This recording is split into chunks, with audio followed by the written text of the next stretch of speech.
it was. We're just having. We're just having.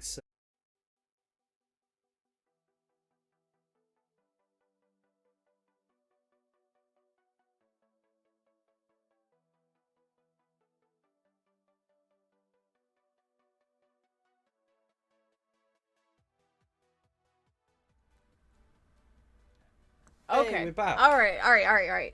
So I have a little bit of a bit already lined up to talk about. So while production is figuring out how to do their thing and trying to get us onto those map bands, I have a little bit of commentary that I can talk about. So, how did Paragon end up where they are right now? Well, they were put into round one for stage one.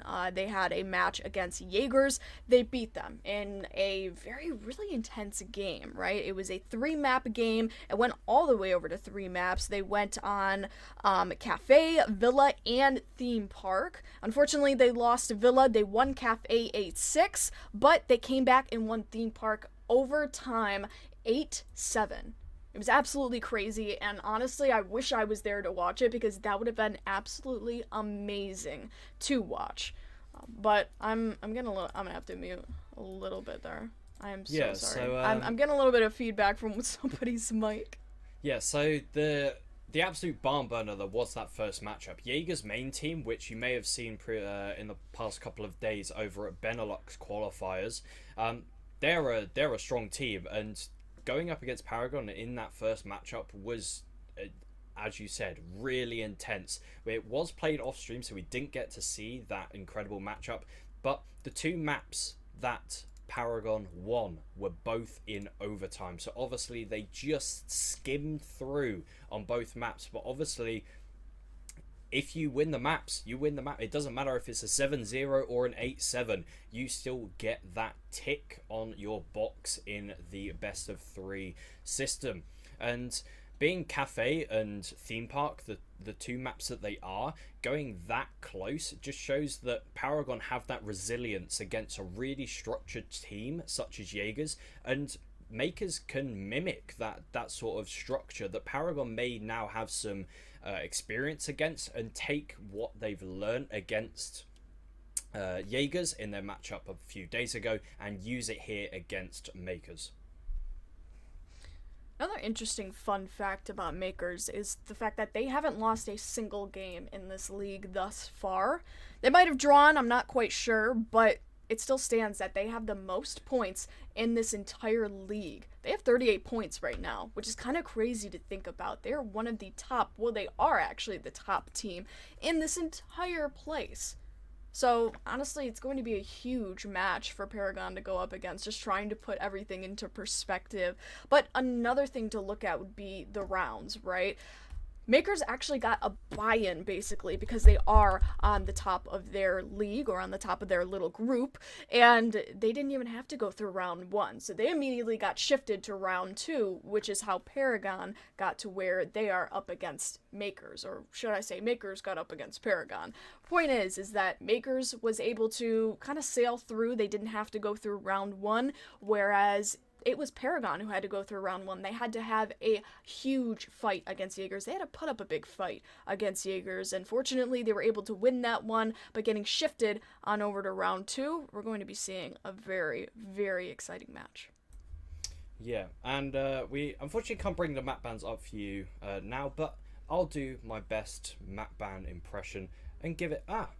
Thank you, Ah, Rissa. yes. This is where we will be sending you to. We won't be sending you to the battleground of Andrew and Ebak. It will be the first map pick, Theme Park of Paragon, and that was the decider map against Jaegers that they just bested Jaegers on 8-7.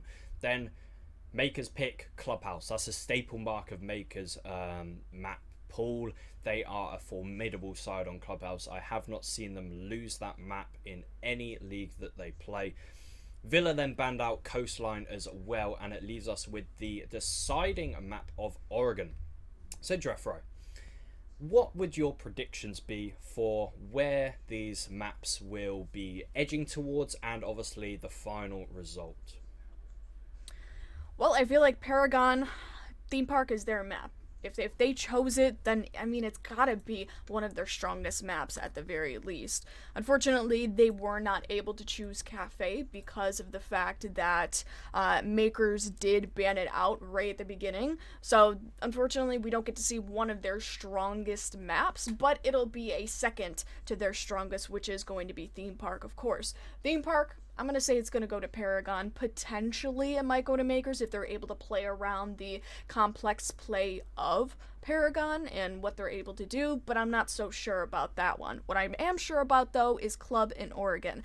I'm going to say that Oregon is going to go towards the way of MKERS. I don't really have a question about Club. I feel like it is going to go towards the way of MKERS for sure, because it is one of their most powerful maps just in general, but it's the same thing with Oregon for the most part. So the fact that Oregon was chosen as the decider may very well not fall into the hands of Paragon. And Paragon, they're going to be on defense for Oregon for that decider map. They're also going to be on defense for Club as well. So they get to be choosing the favorable sides on both maps, which could truly play into their hand if they are able to use that to their fullest advantage. So a whole lot of factors going into this, but I'm going to say Oregon, it's going to be a huge map if we're going to be able to see it, if Theme Park isn't already won out by MKERS, which I don't necessarily think it will be, but I'm going to give the benefit of the doubt here that we will be seeing a third map again.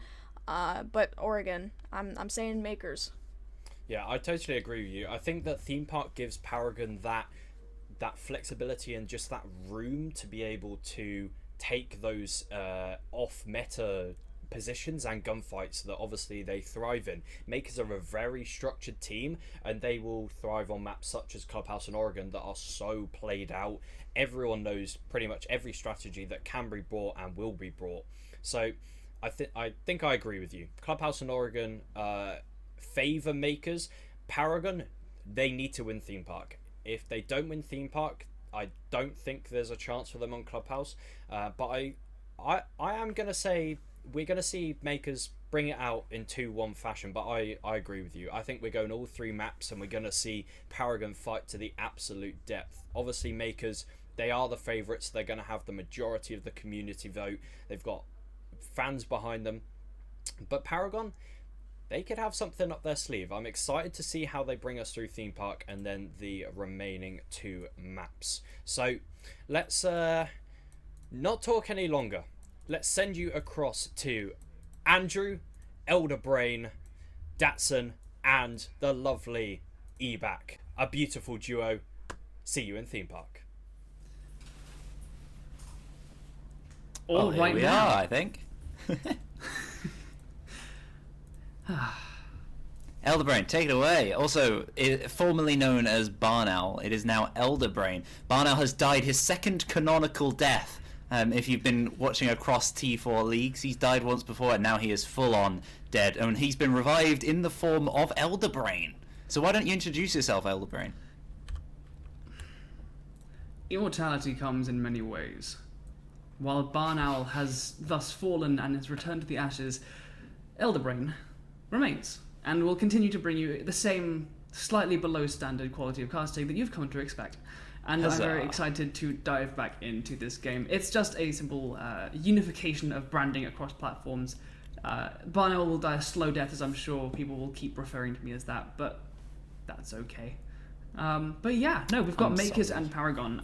I have been a little busy bee and only been able to cast on Sundays and therefore major games here in ECS, which means I have had the slight annoyance because earlier on this season we casted MKERS a long time ago, right at the beginning of the season, and it was thoroughly entertaining. I had a really, really fun time watching them play.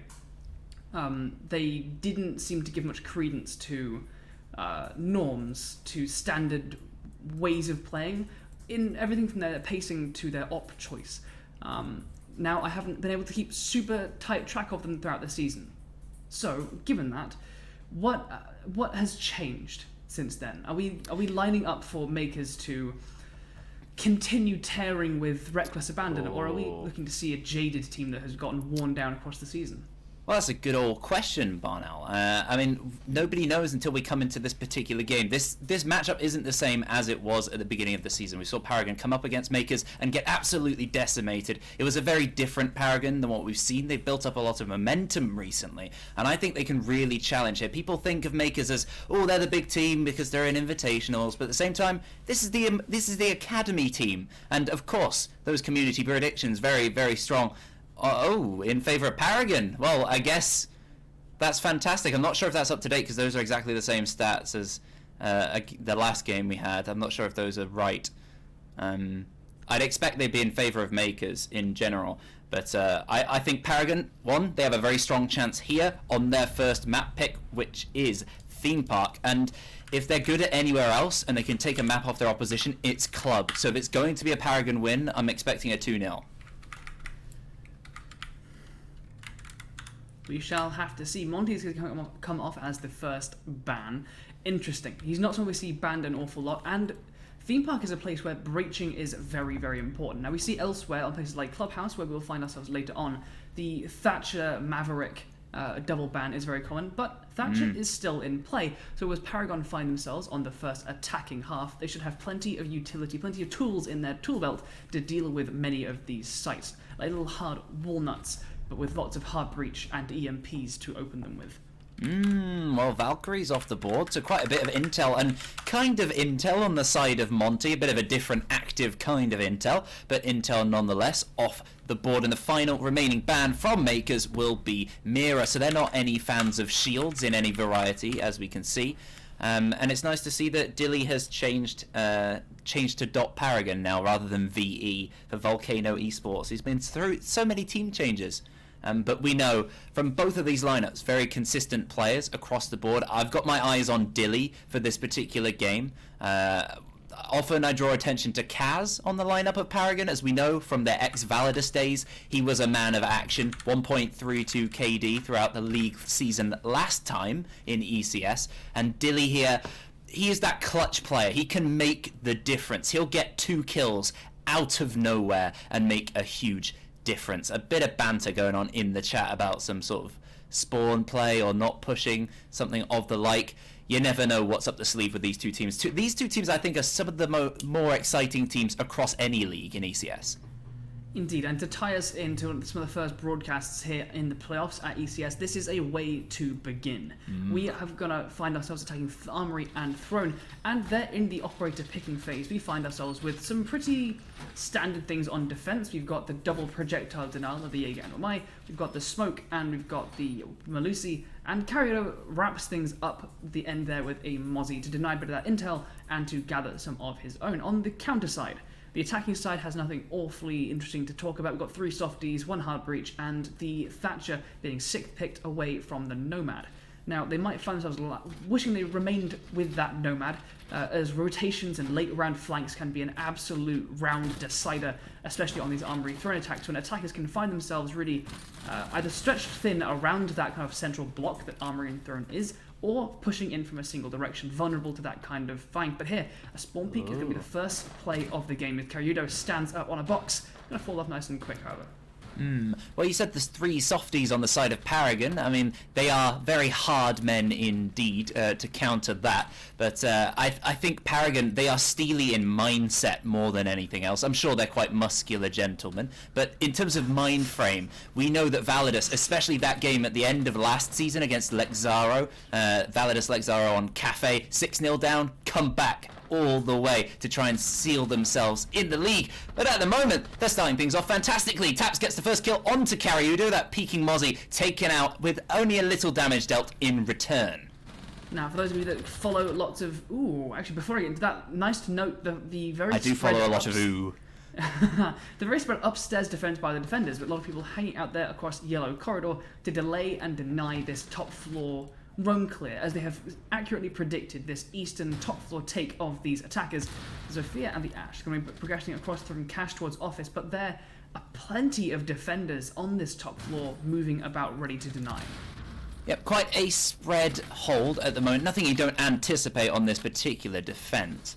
To start off with, at least, but it does lend itself to just backing off at the right time. But the smoke is the one going aggressive. It's Katsola getting dilly. I was talking about his importance, especially late in rounds, but he won't be here late in the round. He'll be on Intel.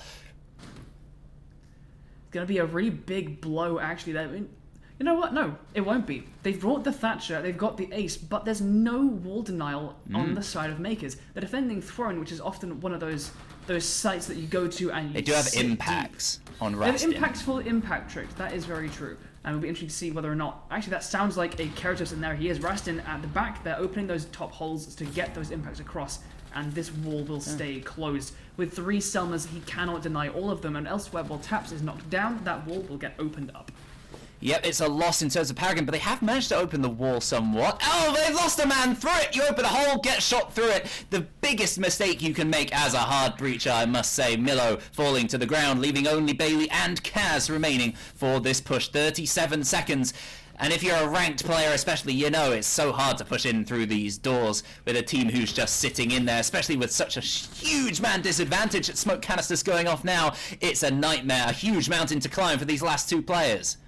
With potentially Nitrous in the hands of Wes and Rastin. Although he's on low health, the smoke canisters burned them out. This rotate is not going to be too useful. That grenade sails towards Rastin, but those magnets will stop that mid-air. There comes a shot from Katsola as that entry is denied, and there's only one left. It's Kaz. He's in that main breach, and Katsola again with a triple kill on round 1. Seals things out and shuts down Paragon.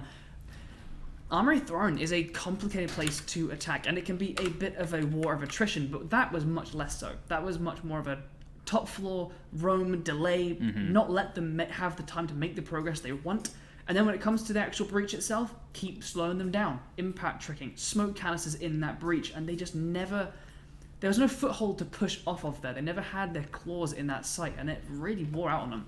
Very smart play from Katsola on the smoke. Aggressive, almost Steno-like play, it pains me to say, on the smoke, being out there and aggressive early on, and then staying alive well enough, quite different to Steno a lot of the time, to get in there and be crucial for the end of the round. A triple for him, and that is endemic of MKERS' style of play. They are very, very dynamic, and getting the first win on the board will certainly help them in terms of getting some momentum going. If MKERS are on a roll, it's very, very difficult to stop them. I think in the games where they've struggled a little bit more, especially against the likes of the Last Resort earlier in the season, that fantastic game I remember, especially that map of Coastline that was so close in the end. I think it came out a draw. I'm pretty sure it came out a draw.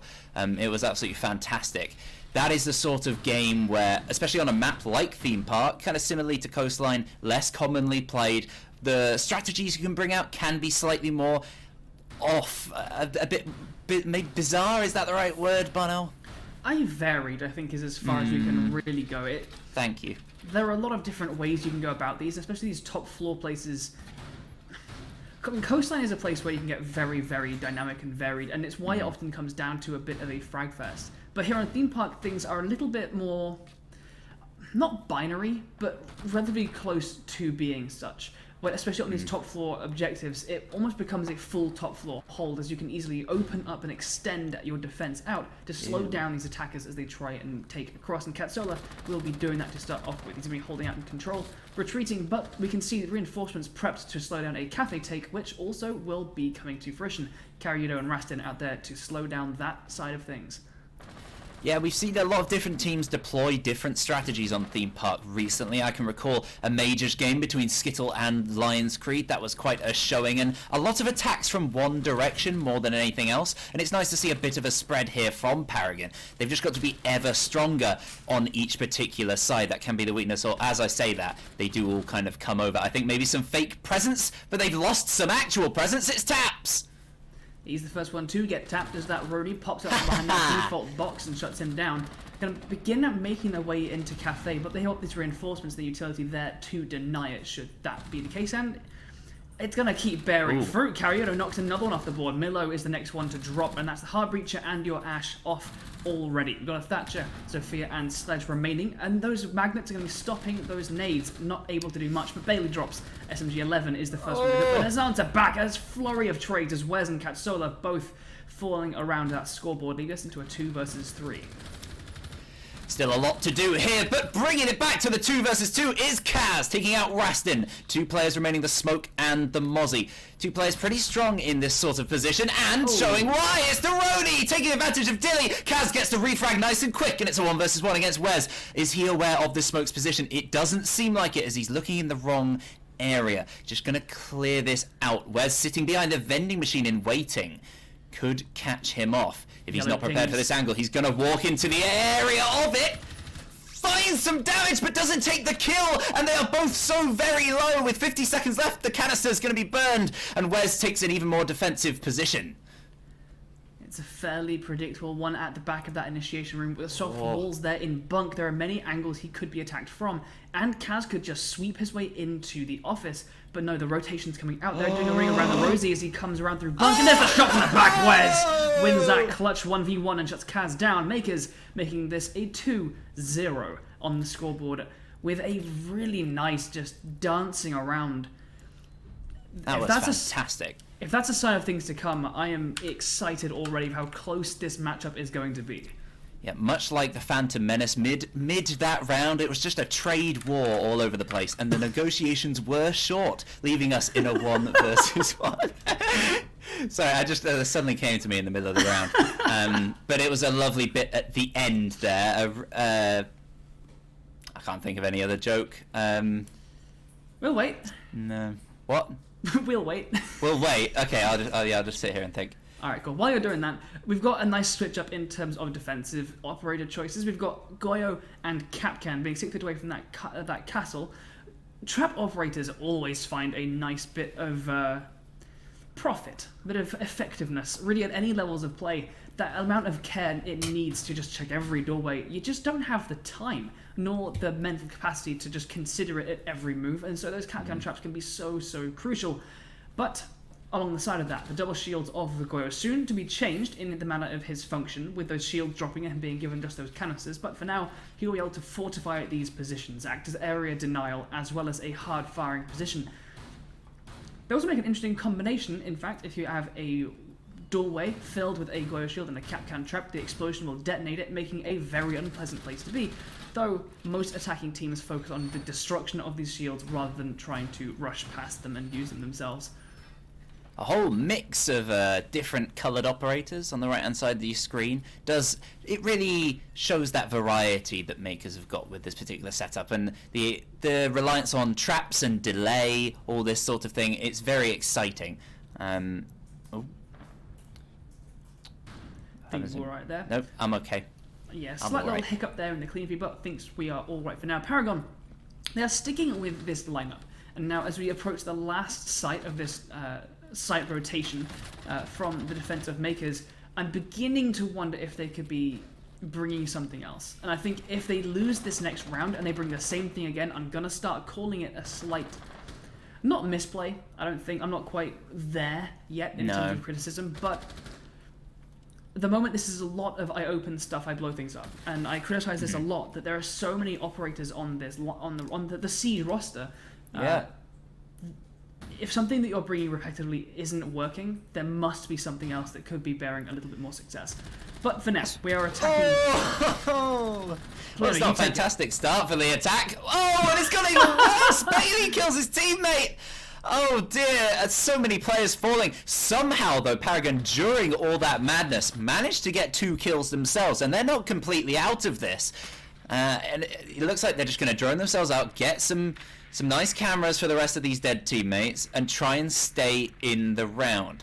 With half of the round gone and most of their team lost, it's a poor start. MKERS can really afford to back off here and use the amount of utility they've got, all that primary utility. You've got 3 C4s still on the board, all those magnets that might have been in place from earlier, Goyo shields. Oh, it's just a nightmare. There is an awful lot to deal with here, but these two, Milo and Kaz, absolutely capable, and they have some utility in their hands. They've got the stunners to open the walls. They've also got those lifelines from the Zofia, so these shields could get destroyed as long as no magnets or ADSs stand in their way. For now, however, the time is ticking on down. As you mentioned, these defenders have time to rearrange their positions, and there A Capcan trap chonks Milo down to half health, and here's Rastin ready to take advantage of it. He's got the SMG-11 in hand, and are they aware the mute jammers are here? Oh, a narrowly missed shot from Kaz.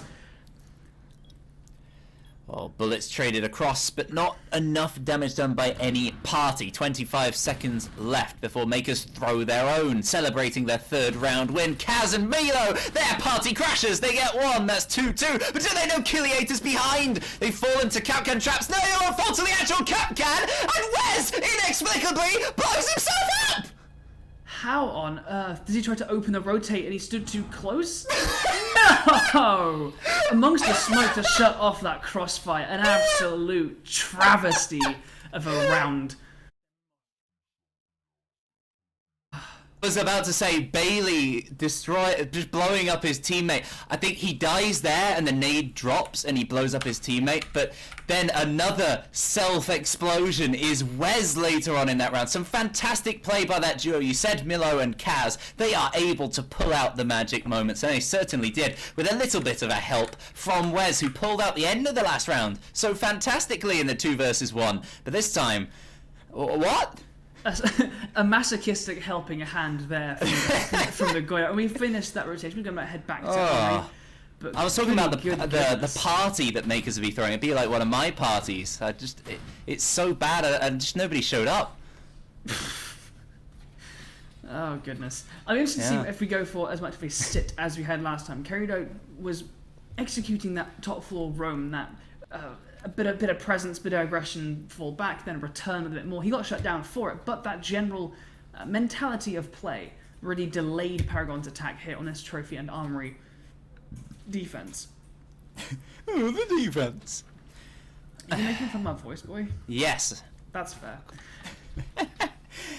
Well, we've got a bit of a switch up in terms of the lineup from Makers again as we go back down to the first site they attempted, I believe, which is Armory and Throne. It took me a while to remember what it was called. It's been a while. We never see Theme Park. Been a while. Yeah, it certainly has. And they've brought the Melusi along this time, which could prove rather useful. It depends what this early presence is from Makers, because they won the round almost just by their early work, getting to that 4-2 advantage and then backing off to the site with even quite a large amount of time left. Just absolutely fantastic. And we're going to see a very different take from this. If Taps' position is to spell anything, he's going to go nice and tight, and we're probably going to see a bit of a Western take. He's so close to Killator, they don't seem to be overly aware of this fact. This Eastern attack has not come out. With these attackers moving in through barrels and around from this west side, the return from Killator and Katsola here is cut off by the presence of the Ash, but here he comes nice and close. Are they aware of that early position? The nade flies in and nets the kill. He gets lots of damage off onto Bailey, shutting him down to about 5 or 10 health. But the Killator himself, Jaeger, is off the board for the rest of this round. Well, at least he's used his frag for his team's benefit this time around, and he's managed to take out Killator, which is a great start to things. The kill in his name is it's a pretty good illusion. Oh, I was about to say Taps is coming up behind Katsola, but Wes jumping out through the corridor to take him out, I think, downstairs. And Karyudo joins in. Another kill for Makers, putting them in a 4-2 again. We saw this last time at this point in the round, in the first round, and they've capitalized upon it even further. A triple for Karyudo. I'm not leaving anything. It's finally shut down by Kaz, but it's down left to a 1 versus 3 with Melusi. The Wamai, whose gadget will keep charging up those magnets and the smoke. With only a minute left, this is an awful lot of work to do. He hasn't even got the diffuser in pocket. Going to allow those defenders, I believe it's that the barrel walls is actually open with a rotation hole, so these defenders could influence that area as well to slow down this confiscation of the diffuser. Yeah, Rastin, they've got a line of sight ready to see where Kaz goes. Yeah, this is a tough move. It's a tough move for Kaz. Sorry, not Cav, from this position. And a lovely shot though as he steps in. Good start. Can you see the top of the head? He can! What? My goodness! 2 beautiful shots there as he shaves down a 3v1 into an even spread. A beautiful pre-fire, Kaz! He just walks in and takes every single fight, one at a time. And he is not slowing down. Beautiful there. I mean, as much... forwarded. Yes, I'm sure you're about to say as much as that was fantastic from Kaz. What a misplay from MKERS to peek it 1 by 1 and give it to their opposition from a 4 versus 1 it was against Kaz. Takes one early on, moves towards the site and gets all the rest of them. Absolute madness. I was saying Kaz, he is one of the killing men in general, relying upon Dilly potentially for those clutches. Kaz can certainly do it as well, and this game is nowhere near over. It's 2-2 now on the scoreboard. And apologies for your ears, apparently, ladies and gents. I can see comments coming through that I'm very, very loud, and it's a mess. I don't know if we can sort that, but anyway, I mean, that's a good reason to be loud, if any. Absolutely. No, exactly as you said, right? I mean, that as much as Kaz took that, it was handed to him. But I mean, it shows exactly what we've been talking about, right? MKERS and Paragon both very capable, with really anyone on either roster able to really step up and take a moment, and Kaz showing that he is absolutely among them. We are going to be heading into Bunk and Daycare for this one. This is where we saw Wes with his suicide on the round when he got so close in the 2 versus 2.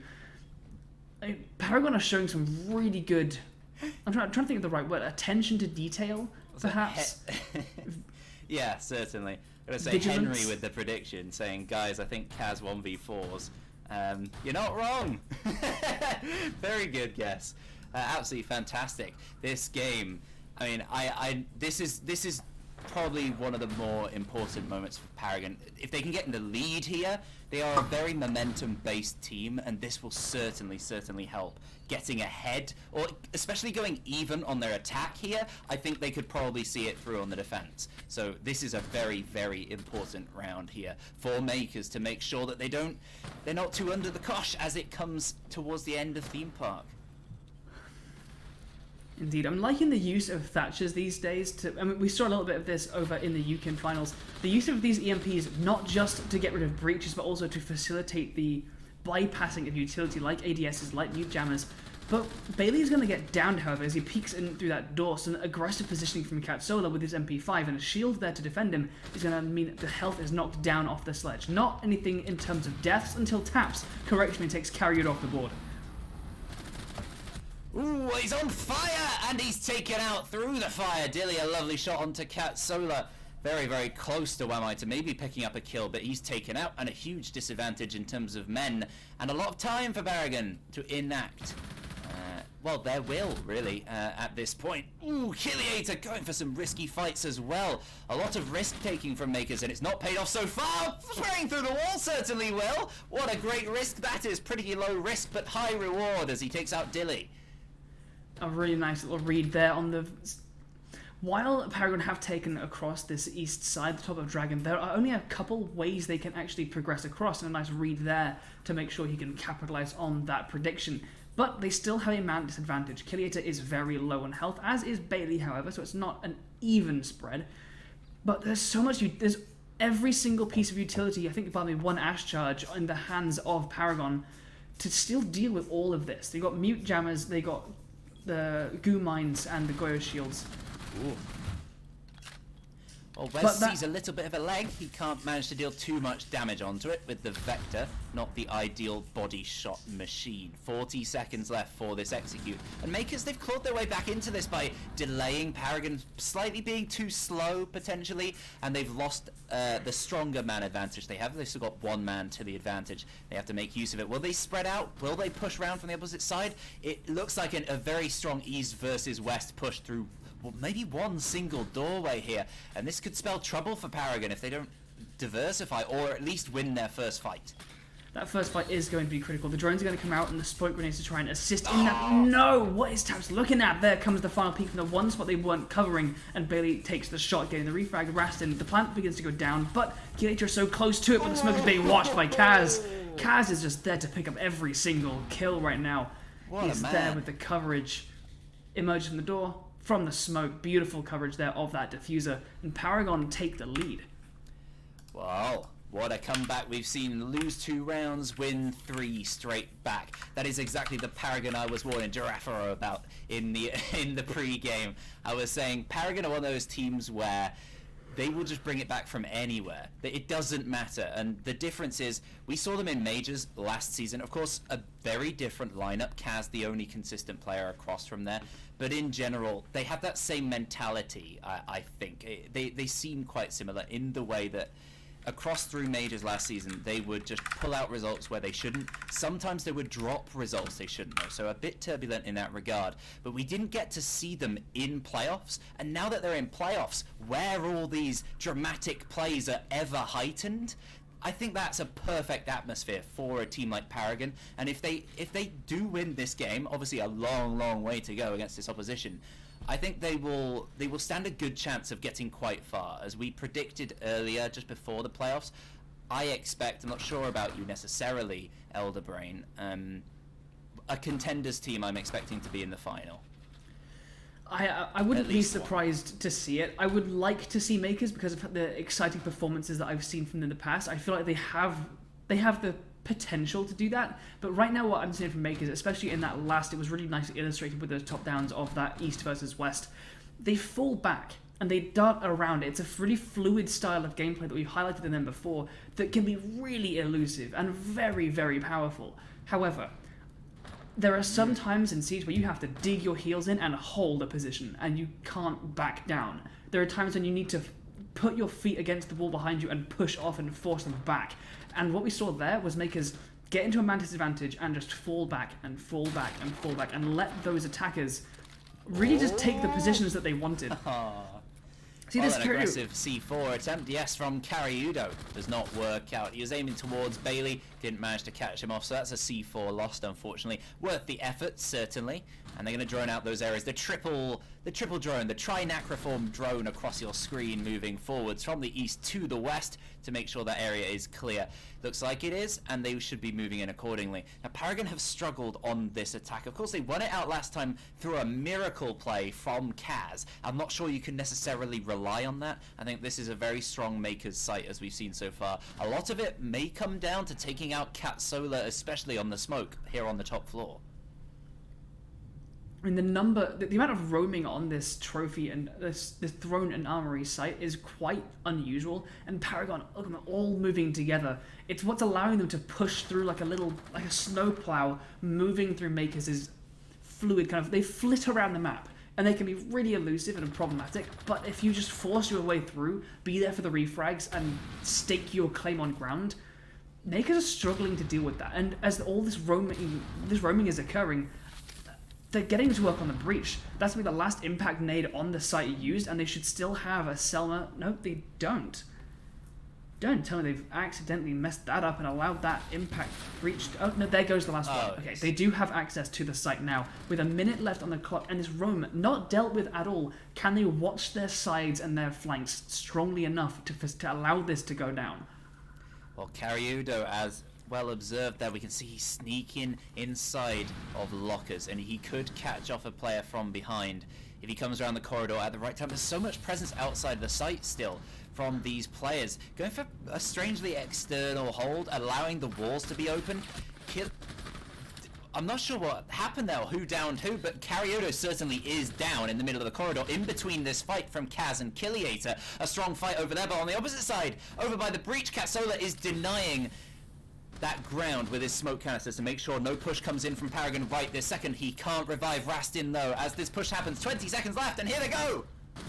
He steps in to try and get to the revive, but Taz is too quick. He picks up one, he secures the down, and he gets another one for it on a triple with the entry. Wes has made his way in. Carrier's still down on the floor, and he's won amongst an army. Kaz is the one to finish things off, and Paragon with a really convincing.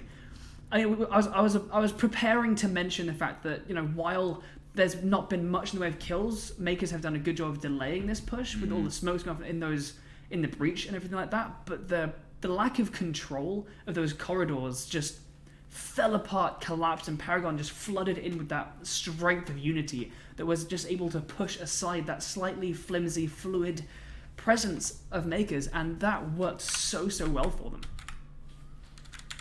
Wow, well, 4-2. The advantage for Paragon headed into their defense on Theme Park. Quite a strong thing to do in general. Of course, MKERS will offer up a lot on their attack, but it's a good place to be if you're Paragon. This is their map, and As discussed earlier on, I think this does certainly favour Paragon somewhat as a map. It is their best chance to get quite a strong win on the board, and the question mark more towards Oregon as whether they can win that, and a club very even, slightly in the favour of Makers. So they definitely have to seal this out if they want a chance. Of course, I mean, Okil will be wrong. They could pull out a fantastic performance on Oregon if we get that far. But if history has anything to say, we can certainly expect it to be that way. Paragon this time, they have done something different to Makers in their defense. They brought denial. They brought 2 different options of that wall denial. So I imagine they'll be going for a slightly more. They might roam, certainly. I expect them to, but they'll have a little bit more security potentially, trying to trick against that Thatcher. Indeed, we've seen the Thatcher come out fairly consistently, but nothing really aside from impact tricking brought by Makers on their defense. But now we're going again with a single hard breacher and a Thatcher, and with a bandit and a mute on the board. We're going to need to see something else brought, whether that is a nade over the top to push the bandit tricker away if they go for bandit tricks, something like that to ensure that they can get these breaches done nice and quick. Because while Ace is a very, very powerful hard breacher, if those 3 Selmas get taken out, they're going to get flushed through 2 doorways attacking Armory and Throne. A lot to do from Makers here. They've got a mountain to climb. 2 rounds against Paragon is not an easy feat. Taps putting some pressure over towards the cafe to start things off. Where was that, Dilly? That was a prone angle through the drone hole. No! Right in the ankles of the Thatcher, and that's going to make opening up these walls down on Armory and Throne impossible. What a nightmare. I'm trying to figure out desperately what was going on there. I imagine it was similar for Wes. Caught out and Thatcher off the board, as you say. Absolute disaster in terms of trying to get some angles open.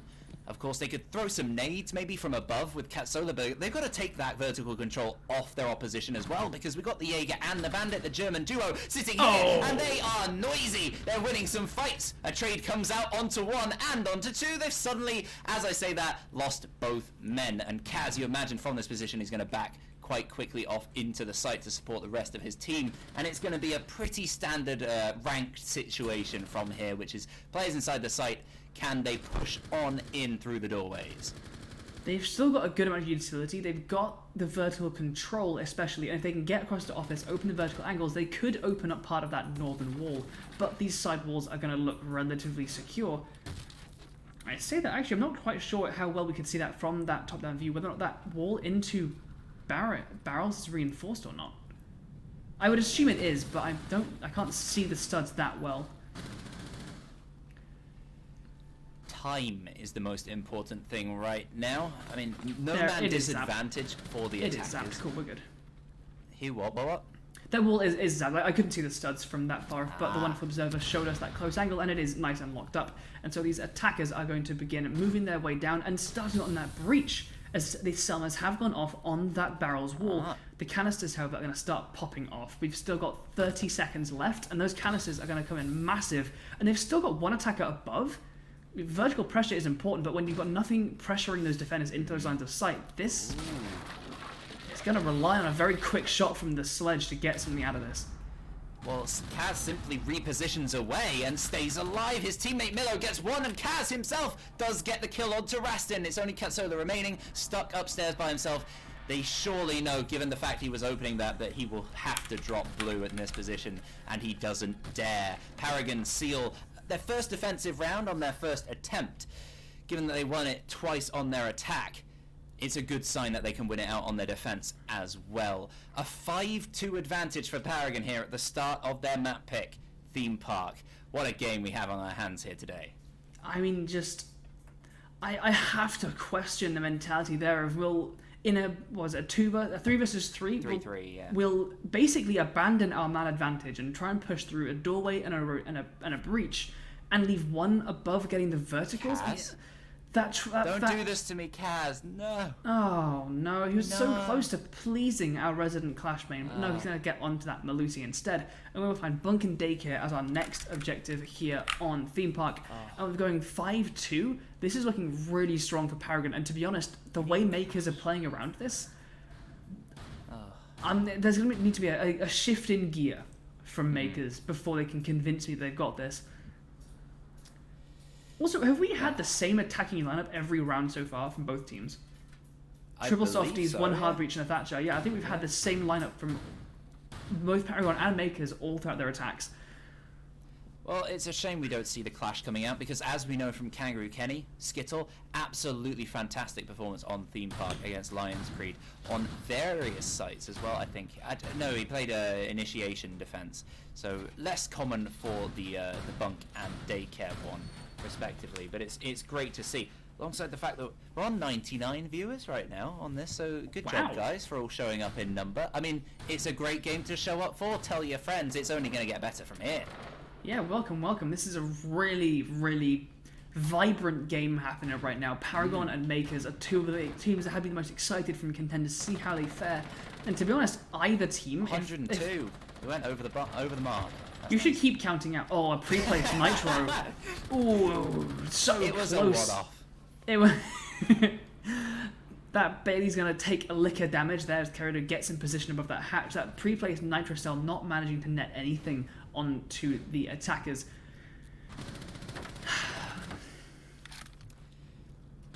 What do MKERS need to bring out right now? We're attacking Bunk and Daycare. We've got the same attacking lineup that we've seen, and we've got a pretty standard extension from Paragon across into Initiation and Office. What do we need to see out of MKERS? Because they're clearly less lagging behind right now. complacency, I would argue. With a lot of the players they've lost so far on their attack, it's been a little bit silly. Players caught off on drones or going round in positions they don't have full intel on. It's not really the sort of MKERS we're used to seeing. That is, they've got two straight off the board. Both Jaeger and Bandit, again, both Germans taken out straight away. But they lost their man advantage from this position last time. Tap's actually... falling out, so he won't even be on intel. It's just Dilly to hold those cams as MKERS start their push on in. It's nice and efficient from Carriodo, already moving into waiting to put some pressure on. Is the wall... Yes, I believe the site wall is open, or is Bailey just trapped inside of Initiation? It will most likely be open to make sure he can fall back if needed. I'd be very surprised if he were going for a suicide strat. It looks... Yeah, there is an open rotation there across from Initiation, so Bailey can retreat should he need to, and that might come soon. Kiriata is closing in from control, and Carriodo there in the waiting room. Bailey is going to get pinched here from two angles if he's not careful, or if they can at least get the intel, but one kill comes out. Carriodo, the Ash, shuts down a side player of Milo, and Bailey gets the kill onto Carriodo in return. He swipes across onto the Zofia, but he can't quite land the shots, and now Kiriata has control of Initiation and an open site wall into Bunk itself. It's not so much of a back and forth as it is a fourth in the favour of MKERS. And they've got 4 men against the 1. It's Kaz remaining on the Melusi. And no, did not manage to pull off any elusive manoeuvres with the Melusi. Oh, elusive manoeuvres with the Melusi. Melusive! He wasn't. Unfortunate for Paragon, and we see MKERS take their first attacking round. Most importantly, what a lovely shot there with the AK-12. It was indeed a very nice little sliver of an angle there that he took advantage of. And we were trying to just mention what do we need to see MKERS come up with to really answer back to this kind of playstyle that really isn't giving them much room to breathe. I don't know if that was it. That's gotten them around on the board, brings us to 5-3, but that mostly looked like they just got a couple kills on that initial entry. That it's they hard didn't to seem... tell that quickly as to whether we're seeing a mix in play.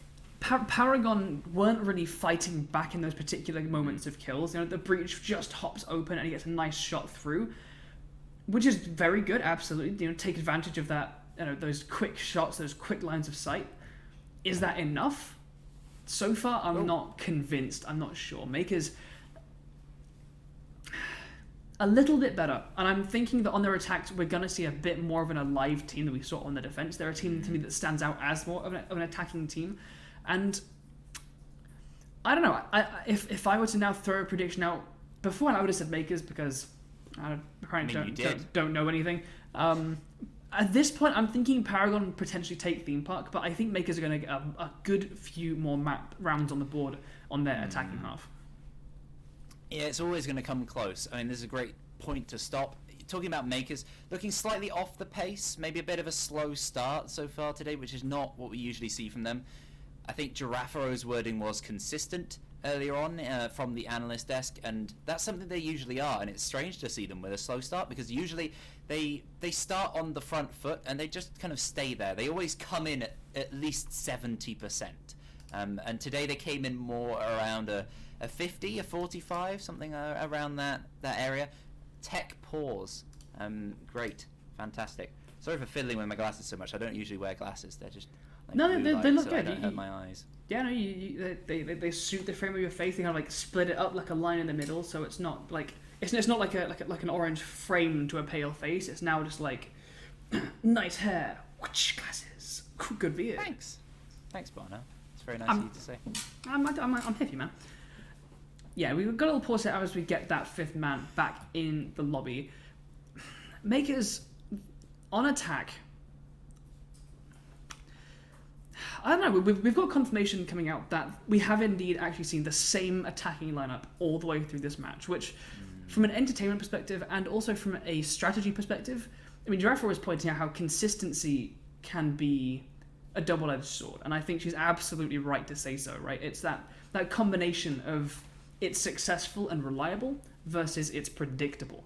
And I think currently the variation we're seeing in strategy is all down to movement, it's down to positioning, it's down to do they attack from the east or the west, from Cafe, from Office or Dragon.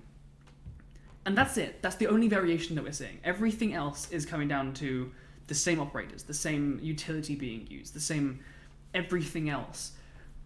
I don't know if that's enough at the moment. MKERS need to use their attacking half to get these rounds back, and I think to do so they need to bring something more than just we can play the same strats, the same ops as you, but a bit better. That's the one thing about MKERS that hasn't yet been tested. I mean, they've got the skill to just win out games with strong quality, but when it comes to games that are really contested and are quite difficult to see over the line with the stakes raised, we don't necessarily know how they perform. And when they've been in some of those bigger games during contenders, they've struggled a bit more in terms of results. They've not managed. I don't think they lost throughout the entire league season, so certainly they do look a tough team to beat in any circumstance. But against a team like Paragon, with that kind of emotional balance that they seem to have with the team, that kind of back and forth nature that they can have, they can lose a bunch of rounds in a row and then just win a bunch, and it almost doesn't matter to them a lot of the time. If you give them a slight gap, you give them an inch, they'll take a mile, pretty much is the phrase that sums them up in a lot of ways. And taking that momentum onto, I'm looking at Clubhouse, even if they do lose out this map, Clubhouse is probably going to be one of the more interesting particular maps from any two teams, because they are both really, really quite strong at it. And the way that Theme Park has gone so far, there are interesting parallels with Clubhouse. I'm really interested. I just really want to see it. I'm really excited to see that come out. Right, can we hand over to the analyst desk? Because it's a good time to analyse. We've called on Giraffa in the past to come and save us from ourselves in when we've been on these breaks like this. If it's possible and Giraffa is on hand, I'd love to get her in here to see what she thinks, as I think this is a good little middle point in the actual game itself. I heard something, but it was broken up and unclear. Yeah, so I'm gonna just keep doing what we're doing. You know what MKERS need? MKERS need a mix in lineup. I think they both need a mixed lineup. Like I'm not a competitive standard player at all. I'm here as a caster to bring the game as a form of entertainment, and seeing the same thing on repeat is both not that interesting unless they whack out those miracle plays. Like even when Kaz is knocking out amazing 4Ks, seeing a Zofia running around amongst an Ashe and a Sledge and a Ace and a Thatcher, it's the same thing over and over again. And I think the players that are going up against that, you can fall into a false sense of security almost, in the way that you can bring certain operators and utility and know that they haven't got what they need to take care of it. You know, it's why things like Capcan have a lot of success, because you can't counter a Capcan with by bringing soft breach. You can shoot it out, sure, but it doesn't counter it as a concept. It doesn't carefully move through the map and detect where they are.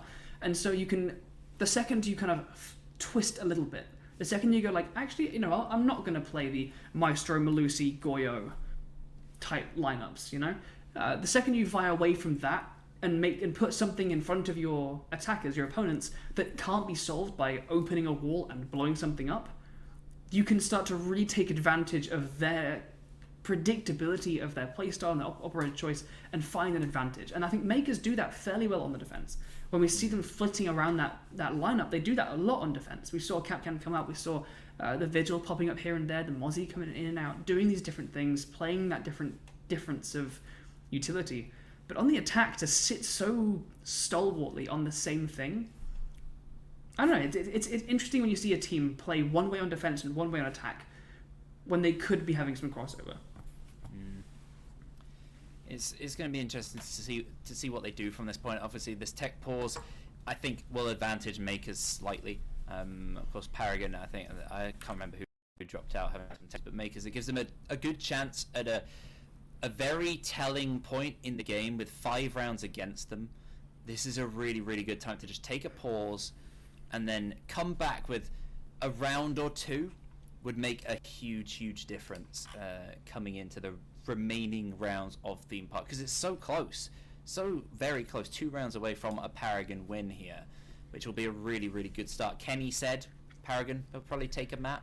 I think he said 1-2 in favor of Makers. I don't think those community predictions were right. I haven't had a word on that yet, so I'm not exactly sure what the people think necessarily. They were wrong, was that? Yeah. Okay, so yes, I don't think we did a vote. We might have a staff one somewhere if someone wants to dig that up, but in general, yeah, it's going to be a really here we are. There we go. I was about to say 5-3 is the score. 2 rounds in advantage of Paragon, and as I just said, 2 rounds is the difference between them and victory. It's going to be tense here. They're taking it to Bunk and Daycare to start things off.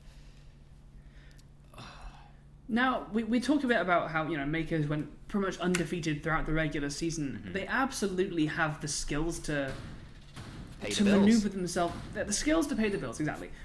But we've also talked about Paragon. And I think one of the key qualities that we've mentioned on that roster is the staying power. You can put them into any round differential that you like, and you cannot count them out. The fact that they can be in any position, they can be 6-1 down, they can still come back and win things. Yeah. They can still stand back up and be like, no, we're not done here.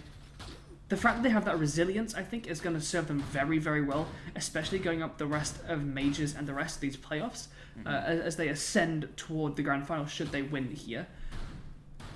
Does Makers have that same staying power? When the going gets tough, do Makers stick around? Or does Paragon stake their claim, dig their heels in, and allow themselves to remain strong and defiant? We don't know. That's the thing that's the most exciting for me right now. Should we find out?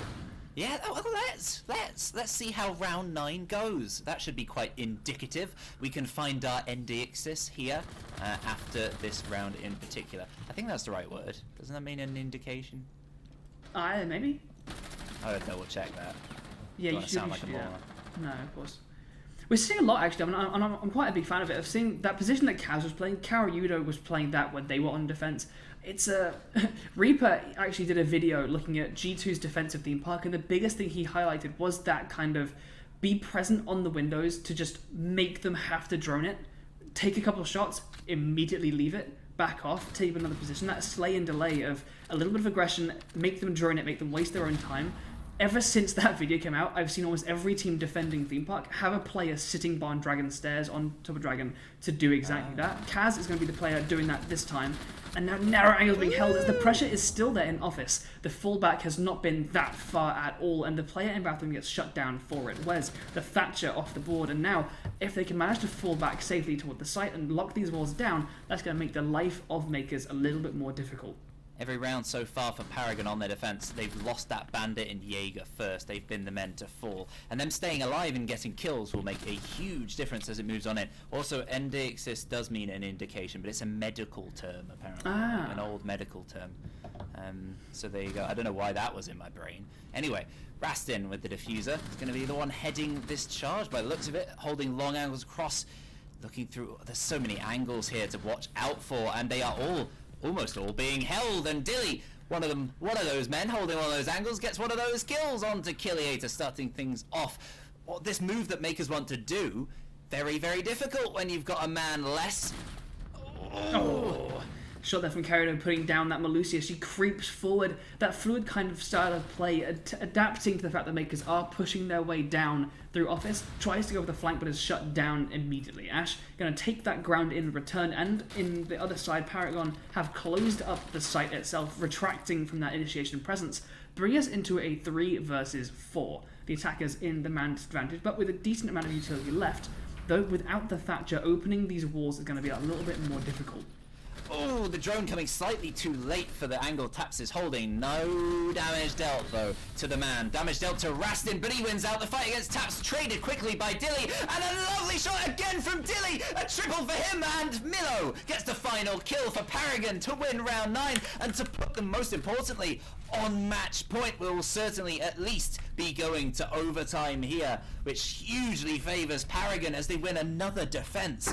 They are looking indefatigable here on Theme Park. I mean, they're looking really, really strong here. The nice little replays here. Dilly, time and time again, you know, we called out those Germans for being the first to drop all the way throughout this. Dilly has been there, and he almost always gets 1, if not 2, before being taken out. And in those positions, you called him out earlier on, before the match even began, as being one of those players that pulls out those mid to late round, really important moments.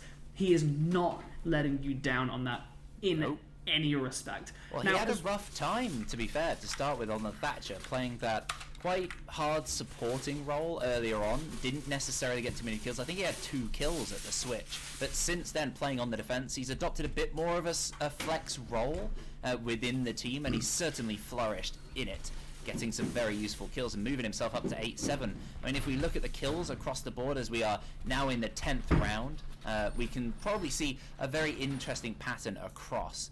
If we can get that up, I'm very interested to see. We certainly are. I'm interested, actually. We've got these armory and bunker defenses coming out as the primary bond sites from both of these teams, and so far we've seen a pretty consistent, very heavy roam strategy coming out.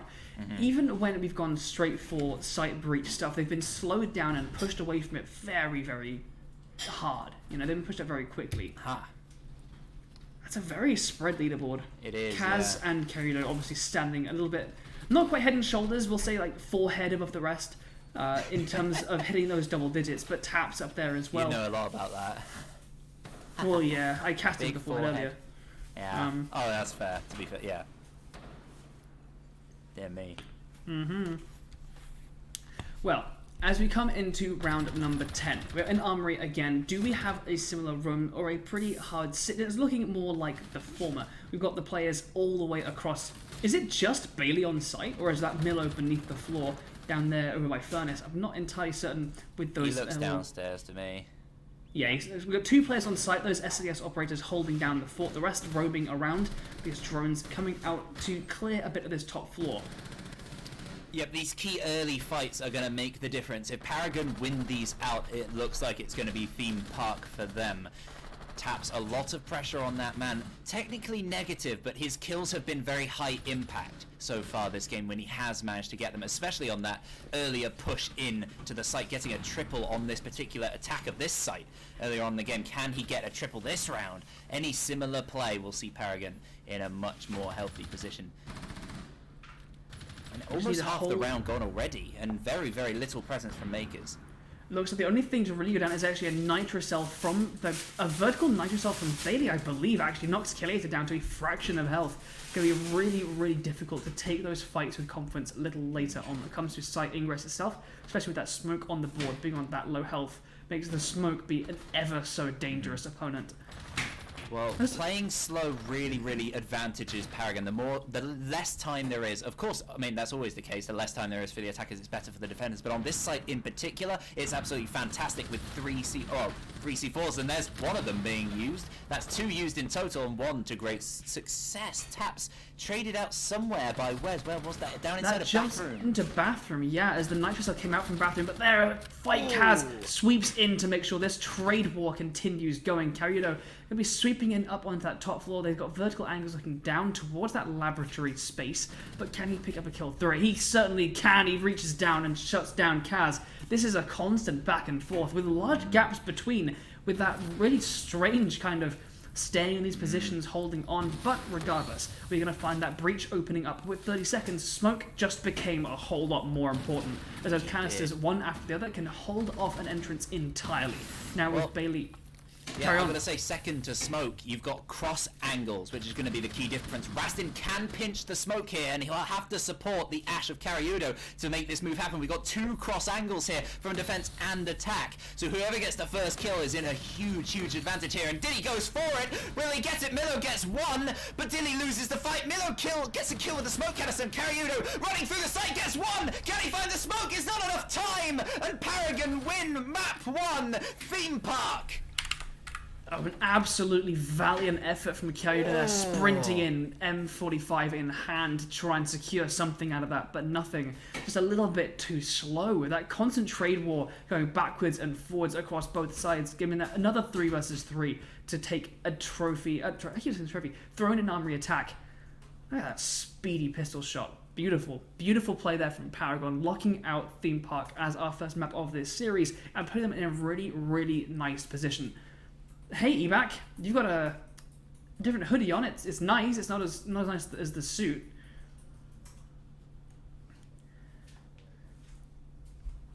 Evac and Kenny, you got to speak at the same time, and so that the lips match up. Evac and Kenny, what do you think about that showing from MKERS, and how do you think that's going to influence their chances on the Clubhouse coming up next? Fascinating. I think I have to agree. Is that so? Am I here? Oh, there we go. There we go. I don't know why Kenny was here in my place. I've replaced him. I mean, we are going to hand over in a moment to them on the analyst desk, but to just calm things down a bit. I mean, what a start from Paragon. Everything we're saying about what MKERS could do during that little break with those key rounds coming up, they then just lost them all. They didn't adjust in that way, but now they have a bit of a gap here before we go to Clubhouse, which is a very, very strong map for MKERS. We know that well.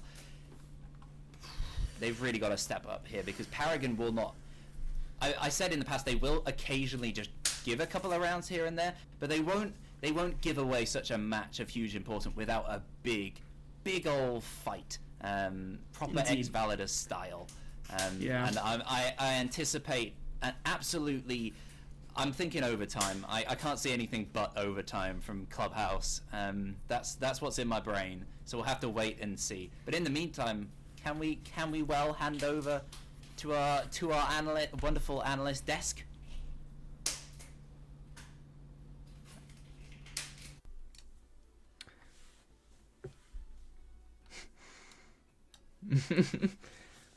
I am, yes.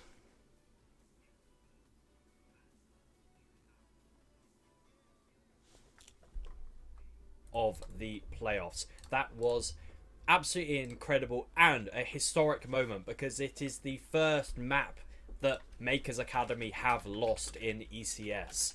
And Paragon, congratulations, you've taken that off of them in pretty emphatic style. We didn't even see MKERS really get going. They got their first 2 defenses, and then the 2 versus 3 clutch on the bunk attack, and then of course Kaz's 1 versus 4.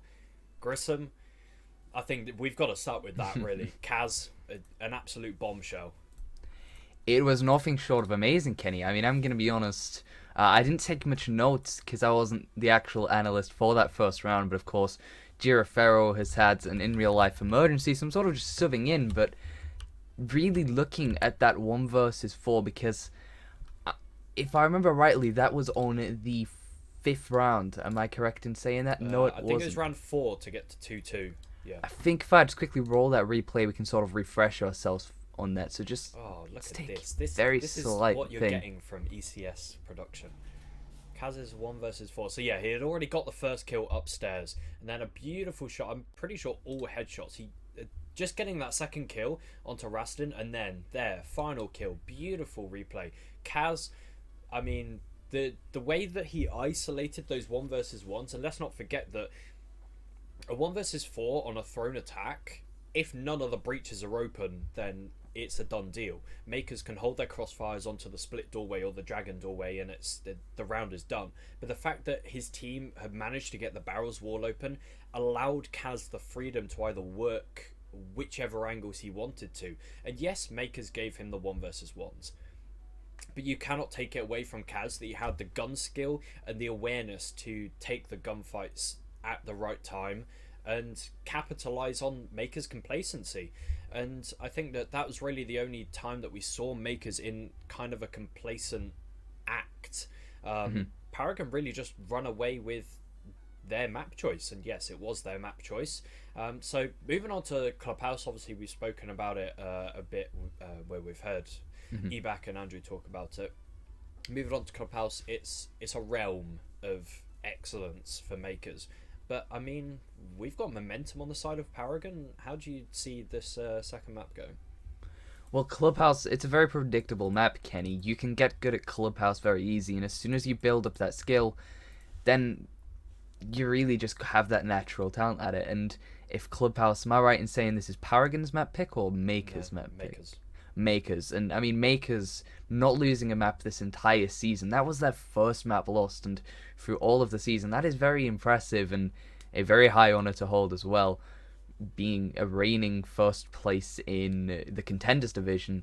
So really, if this is their map, and I've seen them play Clubhouse on multiple different occasions and just obliterate their opposing team and being able to just wipe them off the face of the earth. So if they're going to bring that same energy they have in the rest of the season that they've shown in the Contenders division and bring that to this playoffs, they really could be taking Paragon on this map. Of course, Paragon, I had my money on Makers for this game, for just a 2-map victory really, but looking at it, Paragon have brought it entirely home and they've took the first map, so I could be wrong on my words here. Yeah, I mean, we've just handed out 108,000 channel points to the people who betted on Paragon winning that first map. It was a close in the Twitch chat predictions. This is what I'm going off. We had a 60-40 split in favour of Makers. So congratulations to all the people that banked in their dollar from Paragon coming out on top on Theme Park. But yeah, I think that, as you said, we've both seen Makers completely crush teams on Clubhouse, and it's a map that they get so many attacking wins. They are so efficient on attacking Clubhouse, and they just give the defense no place to rotate. They just suffocate. I think that's the best word to use. They just suffocate the defense, because Clubhouse is a very rigid map. It's very difficult when certain breaches or hatches are open to rotate as a defender. There's just set in stone anchor positions that the defense will be holding 9 times out of 10. Makers know this. They set up their crossfires, get people in the right position so a player cannot leave that anchor position, and then just swarm him and suffocate the anchors in sight.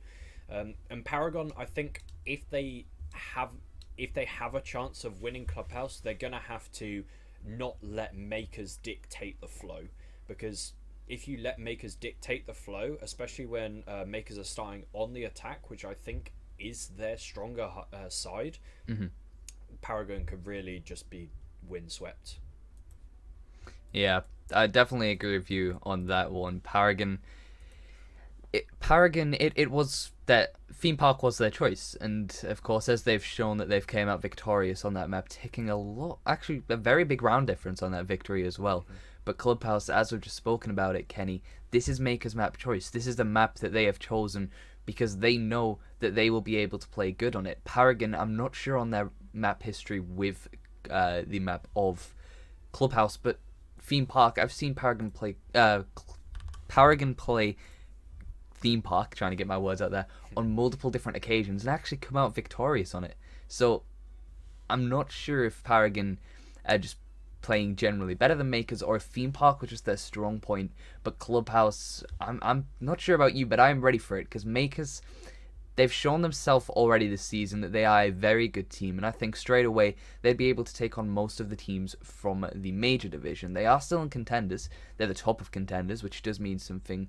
Our reigning Contenders first place by a lot of points as well, which is really an impressive thing you would have to your name. So I'm just really curious to see how this map is going to go, because Clubhouse, it's a very tactical map. You have lots of different sites with lots of different strategies you'll bring to the table. Just name a strategy off the top of the head. I wouldn't say a strategy, just an average play is going to that objective of CCTV and cash, opening up the rotation.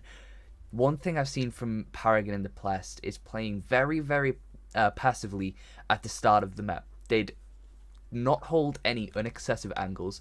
They'd stick to their post to make sure that their opposing side has no access to the point and no chance in being able to get this plant. But as soon as they have that player advantage, Kenny, they will push in like no tomorrow. They will make sure that they are able to hold unexcessive angles to get some of these plays that they don't necessarily need to get. They're just wanting to finish off the round as soon as possible so they can get to the next one.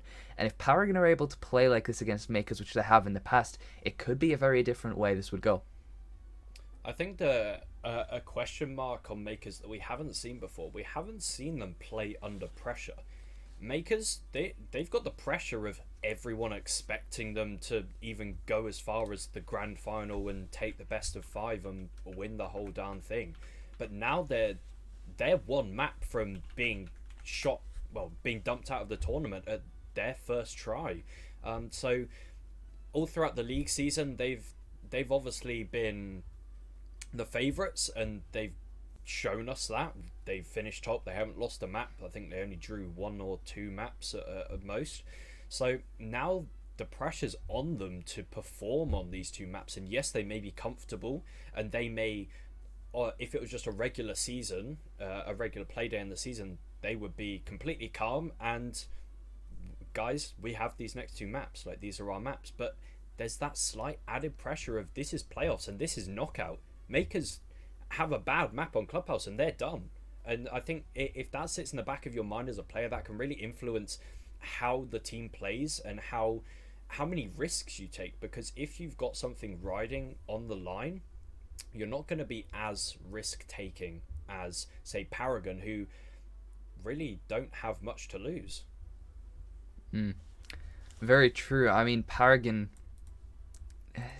I gotta say it, like, Paragon, obviously, we've said this multiple times that Theme Park was their map choice, but going on to Clubhouse, I've also said this, Paragon, I've seen them play Clubhouse, and I've seen their excellent performance. I know a lot of the players from Paragon are extremely talented, and they know exactly what they need to be doing.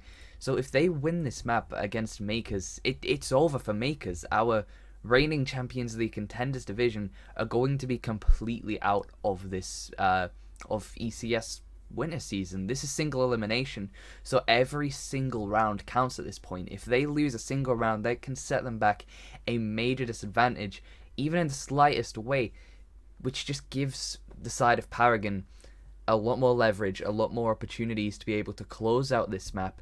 And I hate to say it, but if Paragon are able to do it, then we could be saying goodbye to MKERS very, very shortly. Yeah, it'll be really interesting to see how Clubhouse plays out. I'm loving to see the confidence from Paragon. I thought coming into this map they're going to be quite shy and not be as aggressive as we normally see them, but that didn't stop them on Theme Park. They were their own selves and they played how we've seen them play to their potential. And it's really good to see them play to their potential on, well, technically the biggest stage, or against the tournament favourites in a single elimination best of 3. So I've got to give props to Paragon.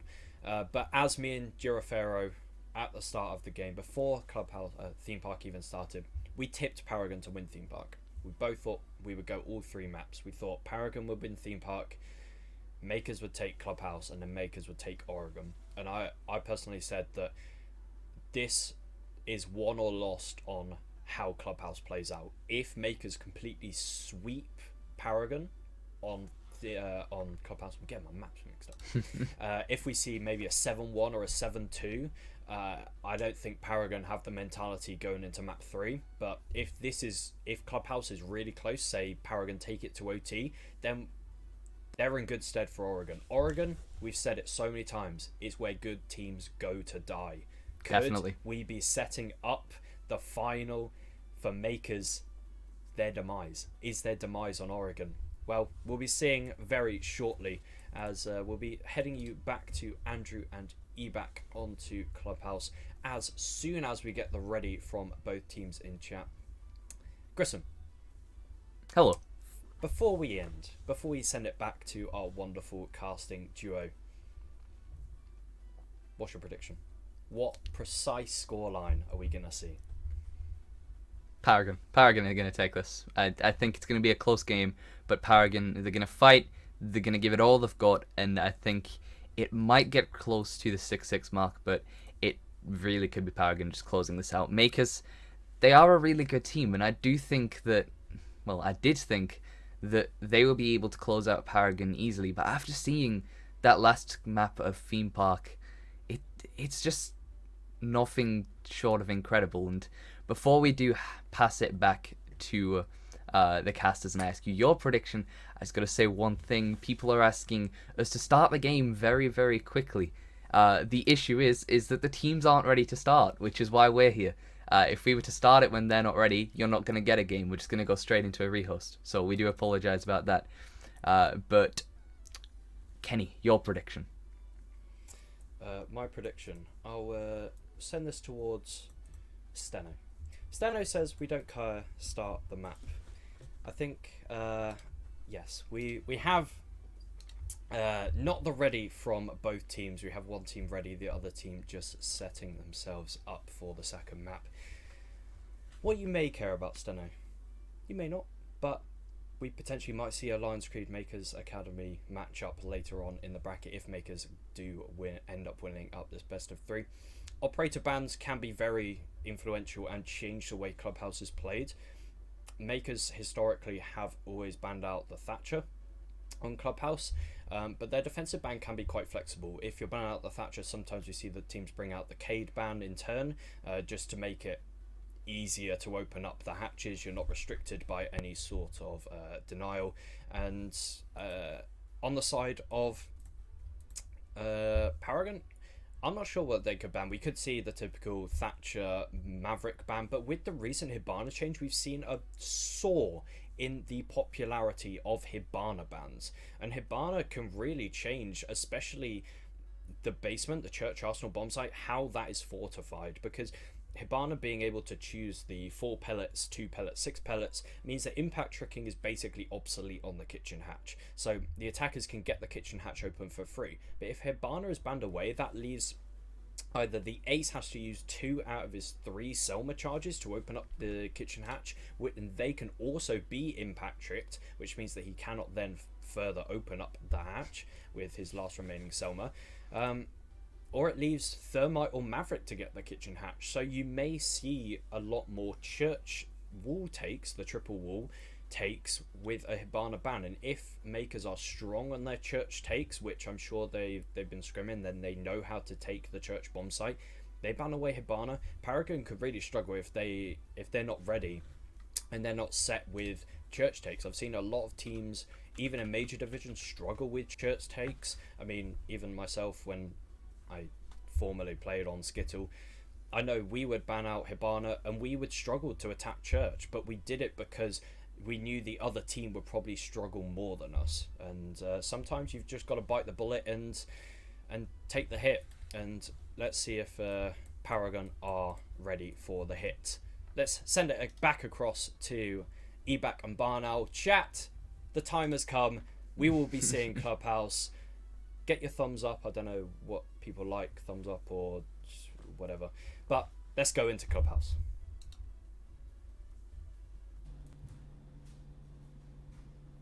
We're not Clubhouse. I didn't know if it would be coming to us or not, or whether we'd be going straight on I think in. when we asked the question, did he get an answer? No. But here we go. We've got the answer in Clubhouse chat. is a big old thumbs up from me. This game is absolutely fantastic so far, and it's a right thriller because makers have not been tested like this before. That is the most important thing. I said it quite a lot before, but I'm keep saying it 'cause it's really exciting. Is that we've seen makers win, occasional draw. Like they are just plowing through opposition. It's business as usual for them to just keep winning and winning all the way through. And for once, they've lost. How can they respond? Elderbrain. I mean, I think because we haven't seen them be tested like this, I cannot help but point my expectations towards Paragon. Resilience in the face of failure is a massive skill. It is a massive virtue in teams that can go very, very far. And it's not one that we've seen from MKERS, not because they have actively failed, it's just we haven't seen them have the chance to prove themselves. However, Paragon, opposite story. They are a team that we can never count out of the running because they do exactly that. They find themselves down on the map. They find themselves down on the round count. But they will always have the potential to stand back up, fight their way back, find their resilience. And they're in the driver's seat right now. I can't view it in any other way. MKERS, they were very fluid, they had some good little moments, but Paragon just seemed in control throughout all of that. Though MKERS, did they look a little bit more in control on attack? I don't know. No, I don't not think really. so. They look slightly better on their defense, I would argue, slightly. It was theme park at the same time, so relatively balanced. We're yet to see. I believe MKERS attack or defense, they are always strong. I don't think there's much of a difference for them. I've seen a couple of bans here. Of course, we've got that Monty ban yet again. I think it was by the opposite team though. MKERS this time was it? MKERS did the middle two, right? MKERS banned Monty this time. Yes. So yeah, okay, so it was mixed. It was mixed from last time. But anyway, he's off. Yeah. Which is full on. Like every time I say it, it is a contenders ban, Monty. Contenders always ban Monty. They've done it ever since I've been here. They always love banning Monty. And he's out again. But what about those other ones, Elderbrain? I mean, we're seeing the Ace and the Kaid and the Wamai. Now, we saw Ace and Wamai brought almost every single round earlier on Theme Park, and they will not have the same opportunity here. But who is in play? It is Thatcher. He is almost an absolute constant ban here on Theme Park. We see the Thatcher Maverick ban coming out almost entirely universally, but both are available, and Thatcher will be the one to attend this first round here on Clubhouse. As we down in the basement. They are, aren't we? Very nice. Basement Arsenal and basement Church. And look at that lineup. Look at that lineup from MKERS. I mean, it's a very un-MKERS lineup, I must say. It's a lot of what we saw from both teams on Theme Park, which is a very hard breach centric, and Thatcher allowed also on the board will opt. I mean, they can get all these angles open, and if MKERS. See, this is where I'm thinking MKERS have a good chance, because they are very strong usually early round. We've seen them on Clubhouse, especially across this season, be very efficient in terms of clearing out any roaming players, moving straight on in, getting stuff open, and then they can afford to take their time well for the push, and they do it with assuredness, I think is probably the right word. They are careful but not slow. They are very, very efficient, and here they are. Go on, moving in. His Killiator. Is he aware of taps? He could have been shot in the back there whilst placing the claymore. He's gone down the stairs. He's left him behind. He's retreated back toward the site. No, it looks like all defenders have made their way back toward the site. MKERS are going to be able now to spend the next 2.5 minutes working on these vertical angles. They've got plenty of utility to do it, but Bailey is beneath. He's going to have impacts in hand, and he's going to start using them. He's going to get rid of these charges straight off the bat, but this will be a matter of delay, not denial. With this many Hibana X-Kairos at hand, they are going to be able to get this open sooner or later, but progress is being made elsewhere. Blue has been cracked, that nut opened up as Taps drops, as Carrido takes the ground. Well, the opening kill in hands of MKERS, but it's struck back by Dilly with a C4 onto Catsola from underneath. Good use of his utility, and it's a good bit of a balance from Paragon. So much emphasis on their gadgets here and their delay options in terms of utility of operators they brought, and the way that they are sitting. They are inviting pressure from MKERS, which could play into their hands if the remaining players are smart about their play. They're taking their time, though, to figure out exactly what Paragon's plan is and how they can counter it. I'm surprised that Moto Hatch hasn't been opened yet. They haven't, obviously, Kaid is off the board, so Thermite can open it whenever he wishes. He's got both exothermic charges on hand, and looks like the rest of the team are beginning a bit of a split push. You've got the blue control, and we've also got the top of kitchen control. This is a dangerous split, however, with this much of Church uncleared. Gunrack is the last bastion of Arsenal, and it is going to get cleared out with a lovely shot from Karyudo, and the plant drops out, and he's avoided that smoke, and he's going to start getting that plant down. He'll finish Dilly with a beautiful shot into Karyudo in blue, but the plant is down. Hibana there, she's quickly tidied up. Killiard gets down, and Rastin's all alone in a 1 versus 3 to try and protect this diffuser. Kaz, he gets 1. Has he got 2 more to dig through? Was a lot to ask from here, but the split can happen from these players. Could they both move up together? It looks like they will. Here they come. Milo, wait, yes they are. Wait, are they coming round? Yes, they are coming round. Rastin is aware. Milo on low health. He'll die to a single bullet, and he does! Oh, Rastin gets a kill to Dilly as well. A triple. A lovely comeback in the 1 versus 3 from the Thermite. Oh, a strong advantage for MKERS at the start of the round, getting that plant down with the man advantage, but Dilly strikes back a lovely double, as he often does, but coming back, the Thermite, incredible play to give MKERS the first round. Really, really nice. I don't know what they're... I think a lack of intel played heavily into that. You can see them both looking down toward the site, trying to predict the movement of the Rastin on that Thermite, and they were incorrect. You know, they had no intel on the site itself to call whether or not he had dropped, and so they were running purely off game sense. And in particular instance, it betrayed them, allowing Rastin to take that beautiful double at the end of that round. Yeah, potentially a bit of a misplay from those 2 men of Paragon, but MKERS will take it. They take the first round. They took the first round on Theme Park, so it doesn't necessarily mean anything, as we saw that go heavily in the favour of Paragon. CCTV and Cash will be the next location of a Paragon defence, and they brought a vaguely similar lineup. The key focus, I think, again, is going to be on that delay and what Taps can do on these roams, especially as probably the more fronting player, him and Kaz most likely. They've got to be able to hold off these players and get those crucial kills. We saw a reasonably even balance for Taps on Theme Park. He did a good job of getting a kill, especially a strong impact kill, and then often dying afterwards on the defense. And MKERS on Clubhouse, you're probably going to want to either get 2 or stay alive, I think, here, compared to Theme Park. You certainly are. We're seeing a bit of a switch up here, very minorly on MKERS, losing that Thatcher in favour of the Maverick. And up on the top floor, we've got the Bandit. Now, are we going to see that... which method are we going to select to free up that wall? Look at all of those holes there shot out to try and make the Maverick trick a little bit less consistent, take a little bit more time. But it looks like the Bandit's not going to be trying to trick that in any case. Entry comes in here from Jacuzzi, however. And it's clear. It is relatively clear. Taps' position was on central stairs, but he's backed off towards bar. He's just holding underneath, as there is very little first floor pressure. He's currently being droned, I think, by Karyudo, unless he's droning his teammate, and he's going to be moving in through stock any moment. Ooh, yellow face Taps! What a shot back! He shot through the wall from the door and somehow wins out that fight miraculously. Those are the sort of plays we need to be seeing from Taps consistently to see a win in the hands of Paragon. He certainly helped this round, as half the round is burned and they have a man advantage. And now he has that freedom to be able to rotate and persist behind this attacking push coming from Master Bedroom. He's going to be able to come up those stairs. I believe they do have a drone there to watch his take, to watch that flank, but there is plenty more the attackers have to work with. There's 4 of them alive, 3 on the west, 1 on the east. That is a very common place to be, however, that on Repel, and people are peeking out of garage to try and peek towards Rastin. If he can persist there, he can lock this site in half and allow a lot of freedom for the rest of his teammates. Yep, well, with the Elder Brain trademark, slay and delay, as you often say.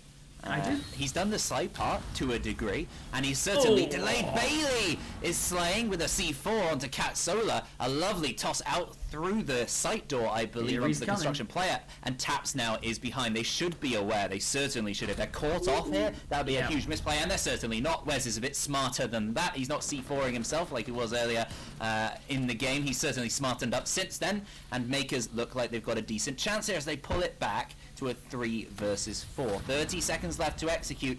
Lots of utility, though, has been burned by those defenders, and it's going to come down to a gunfight here. Bailey winning the first one with the MP7.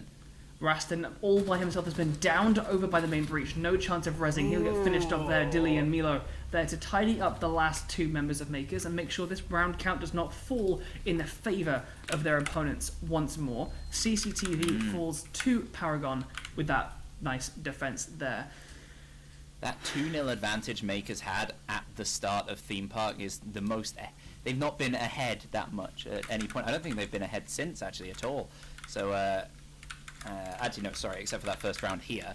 They've really struggled to get themselves a strong foothold on either map, especially, I mean, here, even on Clubhouse, letting that one slip away. I think the early work done by Taps certainly maybe unnerved the opposition, and some very good tight sight play from the likes of Dilly and whoever was playing the mute, sorry, I forgot, Bailey.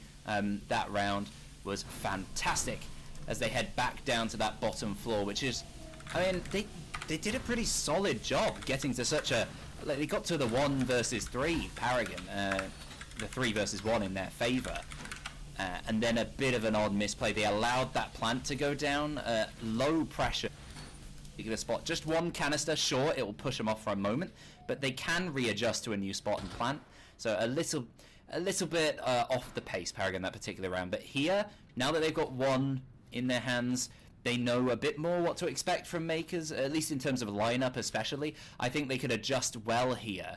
And potentially a bit more aggression from Taps early on could help them out, if they're feeling lucky. That really was a beautiful shot from Taps there. It was just that diligence on that flank drone that shut him down as he came up from those main stairs.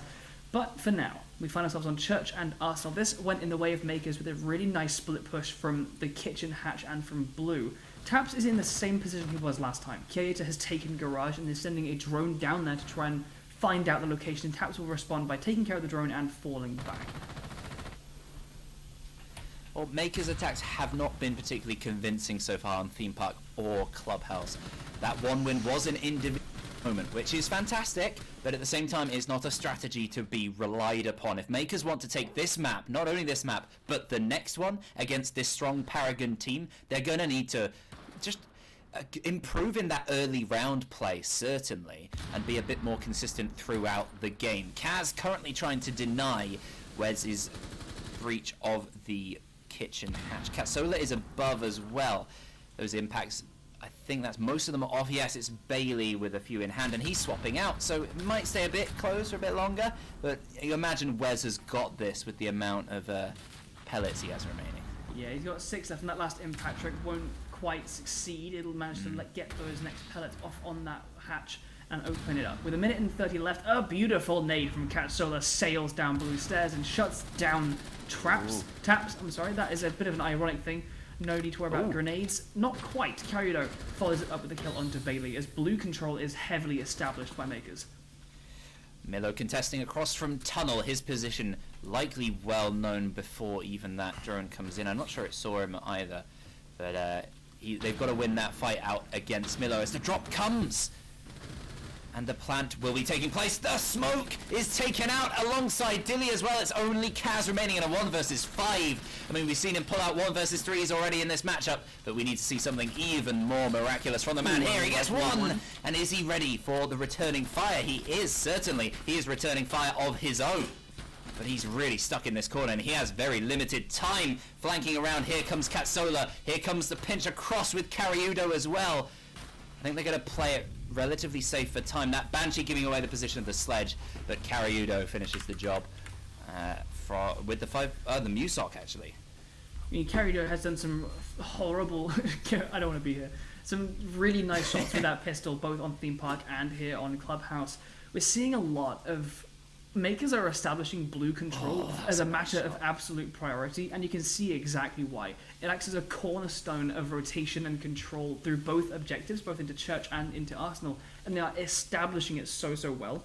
They're making sure that they can take fights into Church, push back the defense of Paragon that is using Church as that main kind of hub of operations, and then once they pick off that Arsenal player, the Hibana can drop, begin the plant, and then making sure that there is no rotation or intervention possible from Church. It's a really nice take, and then being allowed to do it time and time again.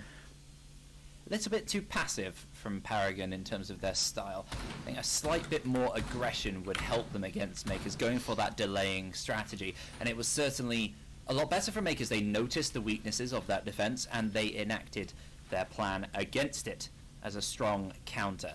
Now Jim and Bedroom, what a sight to attack. It's usually quite messy, and here we've brought along the Frost as well. An operator often deployed here in particular can catch off any silly players. Interested to know where exactly she will deploy them. Certainly one over by the window. But, there's a lot for Paragon to do here as well. I mean, it is messy, but that could favour anyone. I'm thinking when things get messy, you want Paragon in that situation. They really do flourish in some of those messy situations. They have shown themselves to be the kings of consistency when it comes to, at least this matchup, back on Theme Park, they were the ones that you could rely on to follow through on their objectives. Here, Makers have taken, obviously, the lead with 2 rounds to 1. It's not substantial enough, I think, for us to start calling this map at all close to its conclusion, but it's certainly a nice start, and especially with those those church attacks, they seem to have an idea of what they want to accomplish, and they're doing it, which is a very good start. Now, with the Thatched Thermite beginning their work on the gym wall, with no tricking there to really counter it, if they can go for a nice hard site-centric push, this can actually be really, really nice. There's only the Mute nearby to really deny it. Drones are going to come in initially. I mean, with this, a Thatched and Thermite could just push and breach the bathroom wall itself, if they so chose. Going to take their time instead, Makers, figure out exactly where these players are and counter. It's a nice spread from Paragon, expecting to delay on the east side, and there doesn't seem to be much pressure over there with 4 players currently over by the west or the south at the same time. Looks like Carrido might be putting some pressure on. They could potentially, if they do take across and maybe deal with the Frost, it could be a problem cutting off those 2 players of Taps and Kaz, who look like they might be giving up on this area, maybe flanking around. We'll have to see, but at the moment, yes, Rastin pushing in towards the bathroom. He's getting the breach going. Oh, he predicts the position of the Mute perfect. He does get shut down by Dilly, who's over by construction, but at this point, they have so much site control. Dilly is going to go and rejoin the... Oh, a lovely shot to the Ash. He's just not quite ready for it. Oh. Well, a lot of kills coming out from Makers in a mad flurry, seeing a huge advantage, but they're still in it. Taps' position not known as he's come around the entire map to appear on main stairs. The diffuser trap, though, inside of showers, they're going to have to run across, and that's into the firing line of Taps, but no, he's let them all through, and they've gone into the line of Dilly, and they've won the fight against him. He has managed to down Wes, and the revive's happening! The Jaeger takes advantage! Taps gets 2 in the 1 versus 3, and there's only Katsola remaining on the sledge. 30 seconds for him. The diffuser is inside of the bathroom, so it's going to come down to this gunfight. Can they swing on this? There are 2 angles, 2 men, 20 seconds on the clock. Elder Brain! Doesn't have a chance to say a word as Taps will step in there and shut down that ring around the shower block as they just dance backwards and forwards, and Paragon equalise the round count. Jim falling in their favour, but only by a hair.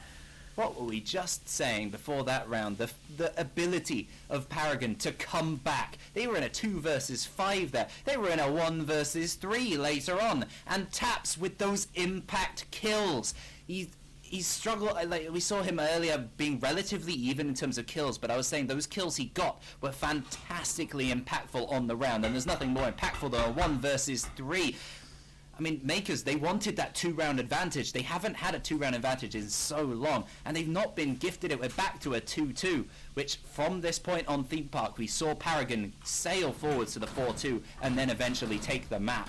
This is where they want to do it. On a site they've already won. Cash and CCTV with the same lineup. Indeed. This came down to the defense, and we saw a pretty fluid, mostly master-sided attack from Makers. So I don't know who, I imagine on the stats desk from, I guess, Grissom, who's our new analyst, we'll see how many clutches there have been in this game. There have been so many. Paragon themselves have had at least 3, I can recall, just in 1 versus 3s at the least. It's been mad. This is the sort of thing that Paragon can do. I mean, Makers can do it as well. We've seen them pull out some similar moments. But as the game goes on and the pressure rises, reminder, team who loses today, off they go. You're done. It's so the stakes. I've missed the stakes. It's been so long since we've had a big stakes game like this. Absolutely, and with this stage of the playoffs being this case, I mean, ECS is absolutely flush with talent this season, with contenders open and majors all possessing teams that really could find their way all the way to the grand final. The fact that we need these single eliminations, otherwise the playoffs would take far, far too long because we've got so many teams, and that can be ruthless. And this is one of those times. Paragon and Makers, to be honest, either of these teams could put on a fantastic show, I think, later on. Whichever one wins is going to go against PG Tips, and I'm excited to see that as well, because the standard at this point is so high. A long way to go. A long way to go. I think I would favour either two of these teams against PG Tips. Yeah. PG Tips have a strong record in the past. Ex-Lexaro, of course, they qualified for the semi-finals straight away, finishing second in the league last season, and lost out to Shreks and Hobbits in that particular game. Unfortunate to come up against them. I mean, to Maker's favour, doing comparisons to Shreks and Hobbits, they lost one map in the I think it was their first game, and then went on flawlessly from there. So, I mean, there are certainly tales in ECS past of similar stories, and they're going to have to pull out something quite remarkable from this position. They're certainly poised to do so. We know they can pull things out here on Clubhouse. I'm almost stunned by their very, very similar and hard breach-centric lineup, which I'm not used to seeing from Makers. No, it's a nice shot from Rassen there. The jump out, I think, was denied there out of stock, trying to get rid of this Thermite on this very predictable position, and he'll be allowed to remain there, and he's going to be able to provide this pressure onto the site. They're going to peek out at it, and they succeed. Taps a lovely shot onto that Thermite. They've got that breach open, but there is no one else there to use it. Down, knocked to a 4 versus 4, as these attackers now spread across from Master. With 48 seconds left, this is going to look really, really nice.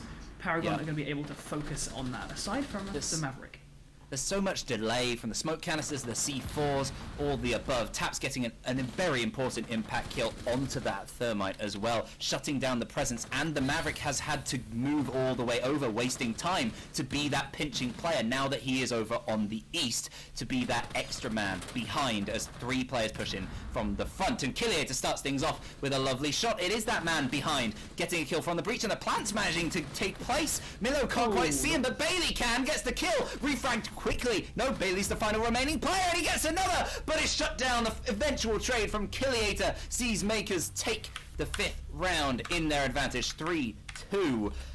Man, this is tense. I did predict an 8-7 win. I do envision this going to overtime for Paragon, but wow, what a start we've had to Clubhouse.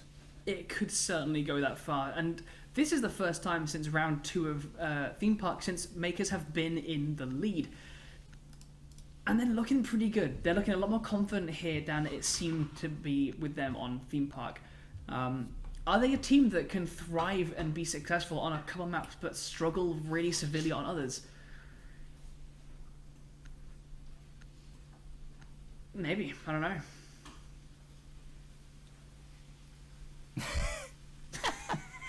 Sorry, I'm just having a giggle at the chat, having a nice time. 3-2. Makers, can they get that 2-round advantage that has eluded them for so long? Well, Bailey, a key difference this time. We've had a mix of intel play. It's been quite small intel-wise. I mean, we've seen Maestros coming out. We've seen a little bit of Mozzie, especially from, I think, Cariudo on Makers' defenses of Theme Park, to no real avail. Valkyrie is available here. She's not been banned out this time, and Bailey is going to be putting her to use. How crucial that can be for Paragon. I mean, they've done a great job of pulling out clutch plays without too much intel. Having that along for earlier in the round as well to put themselves in a stronger position, and then potentially also having those cameras for the late round play hugely favors Paragon. I think that's a very smart pick for their style of play. I mean, Valkyrie is one of those one of those operators that you can never go wrong with bringing a Valkyrie. Like, sure, unless you always go up against a Dockerby and just go and get yourself killed, Valkyrie will always be a plus to have on your team. And a team like Paragon, exactly as you say, right? We've seen them have a good number of clutches off of a game sense and off of skill. Add intel to that, and you've got something to worry about. So with only hard breach and soft breach from MKERS. Exactly. Yeah. No IQ, no Thatcher, no Dockerby. No Nook, no Dockerby.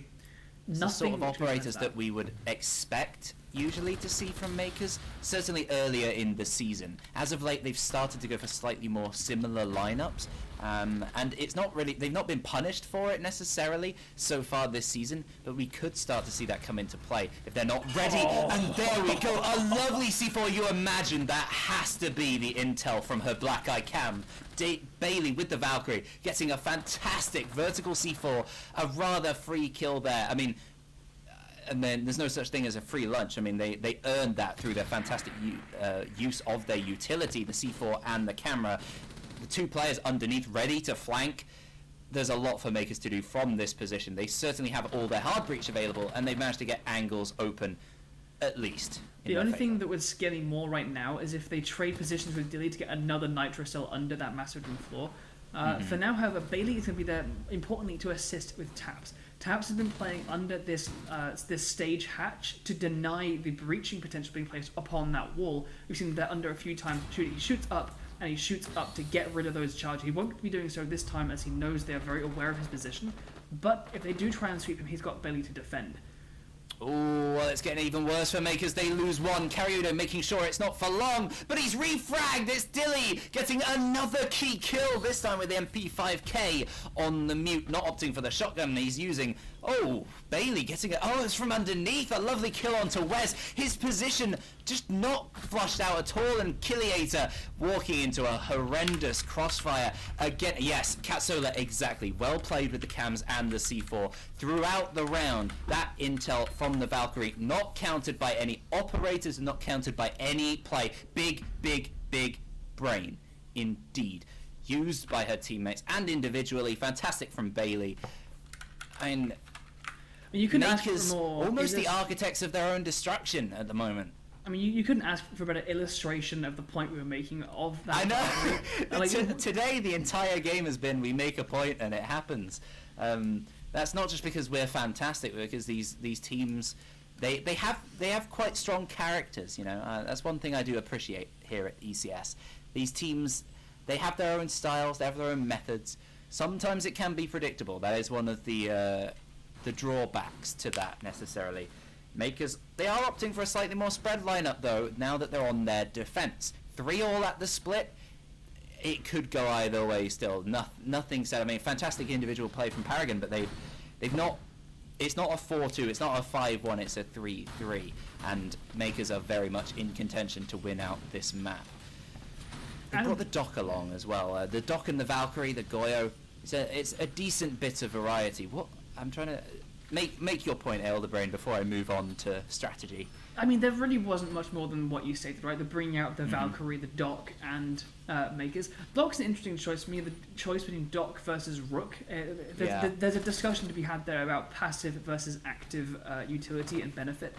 Doc definitely on the active, hoping the rest of the stays alive long enough to use it, but is that him starting the run out? No, not for a peek. No, he teases out by the position, but he's going to chill out and get back towards site. Go ahead with your comments on strategy. Well, I mean, if there is a man you want on that role of staying alive and getting important kills, all that sort of thing, Rastin is the man to go to, because so far on Clubhouse he has been the MVP so far, I would argue, with a fantastic bit of play on the Thermite. Especially. Oh, I thought Karyudo was right next to that hole for a moment. He's underneath, but he could come along in a second. I'm sure he'll be aware. Still sitting underneath. We are seeing, I mean, Karyudo in a similar position, playing that same role that Taps was doing earlier. You imagine Bailey with his strong intel play last time will figure that out, and Taps is the one moving in to act on that intel to try and deal with Karyudo. They're not going to make the same mistakes their opposition did. At least they'll try not to. Yeah, they may not be making those mistakes actively right now, but one thing they are doing is leaving lots of time in. Oh no, the Maverick!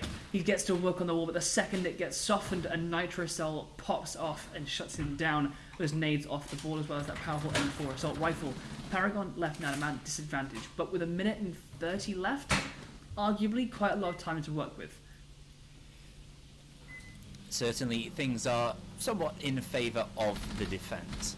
There's a lot to do from here. Taps and Bailey, so strong on their defence in this particular area. What can they do to counter opposition? They clearly know how to do it themselves, which will help out.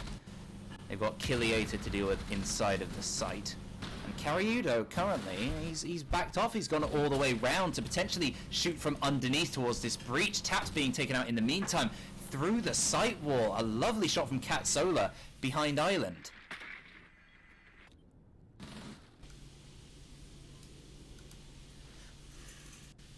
Behind Island. One more time. Behind Island.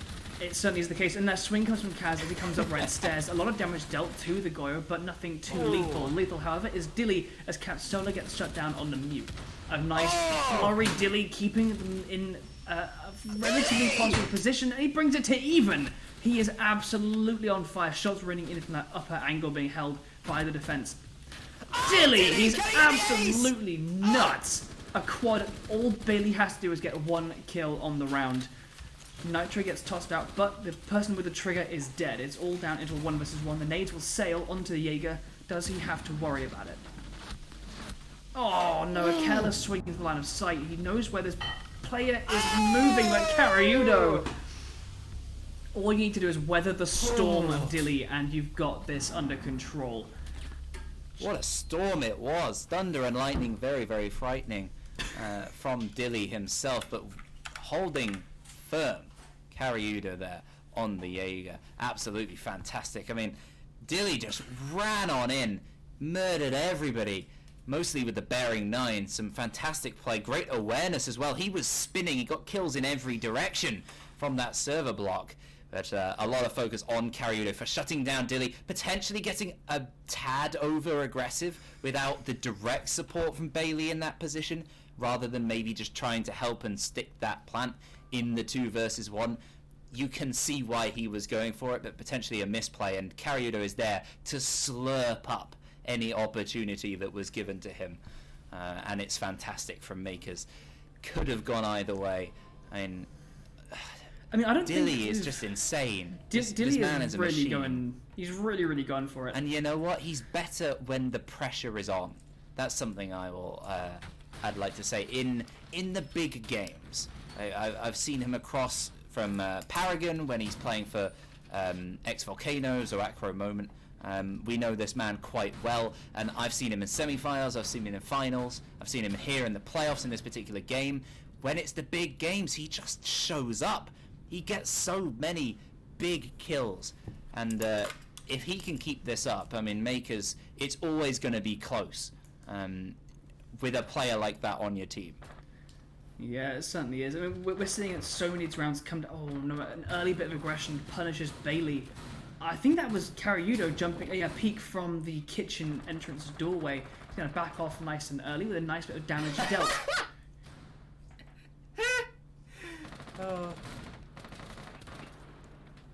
Sorry, carry on, Elderbrain.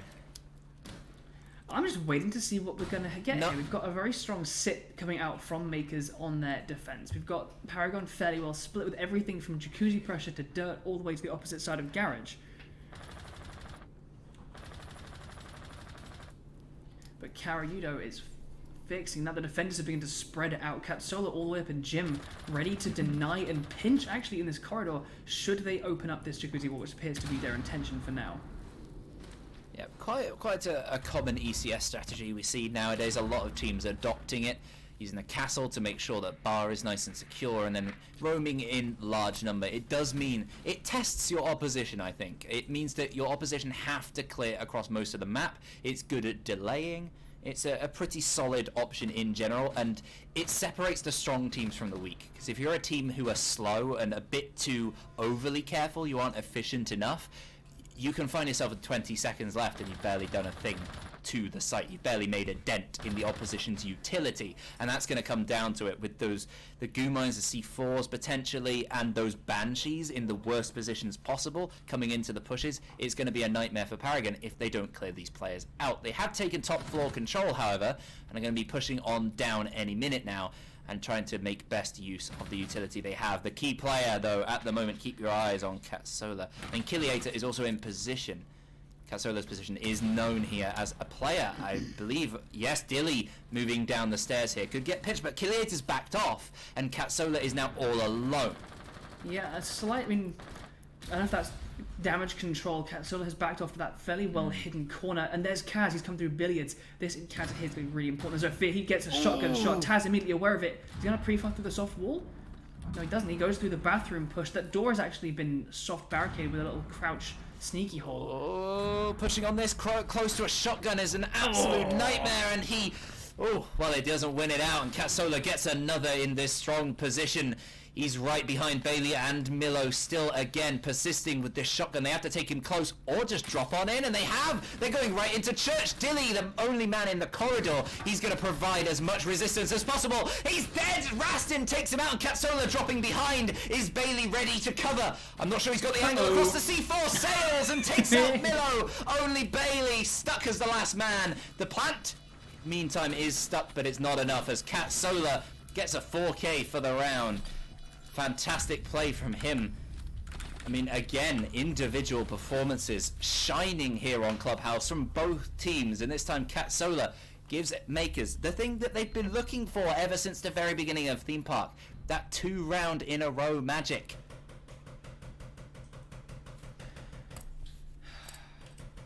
So much weight carried there by Catsola. Confusing how he wasn't dealt with. He was taking cover on that soft wall for so long. We've seen it before. That's the bizarre thing. I've seen it across even not even ECS, just a lot of leagues in general. For teams deploying this strat, it is so common to have one player at least after you've moved down from the top floor, especially having just a player, usually the mute, often the mute, sitting inside a bathroom using that area to his strength and making sure that anyone who wants to use the open hatch inside of bar is under a lot of pressure. But just leaving him there is so bizarre. I mean, you noticed you push on from behind. There are a lot of ways to potentially counter it, but just poor pinching. I mean, Kaz moving in there first, just alone. Not necessarily being droned out either, just kind of winging it almost with that play. You can't risk that with such a strong player such as Catsola with a shotgun from that sort of range. Yeah. Needed a little bit more of a serious dealing with. He needed to be... They need to be like, right, there's a player here, he's providing a problem. Drone him, where is he holding it? Push him, get rid of it, don't take chances. But it just felt like a one at a time, okay, I'll go deal with the mute. Goes off as a single person, takes a 1v1 and loses it because Catsola is just so competent and confident holding that close range position. And the fact that he managed to deal with so many players in exactly that manner, I mean, it's only a misplay from the players of Paragon. A little bit of complacency there. Yeah, a little bit of complacency from Kaz in particular, and I say this because we had so much praise for him on the last map. He's going 1-7 at the moment, which is very un-Kaz-like. Bit of a struggling to get those kills. Of course, when Dilly takes most of them, it's hard to necessarily step up. That's true.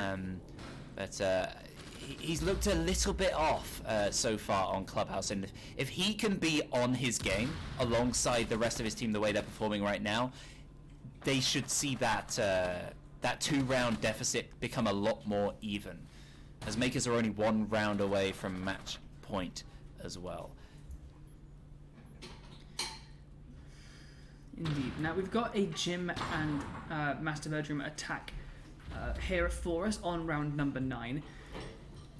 What looks to be a mostly stagnating attack, looking out here towards clearing this cache side. Look at all those orange outlines, all staring right at it across from construction. 2 players there, Karudo and Kiliator, a very dangerous duo, and they'll be proving it. They'll knock out traps with a headshot from MP5. 2 more attackers to deal with. On the opposite side, Milo has positioned himself there on that jacuzzi wall, but he's all by himself by the looks of things.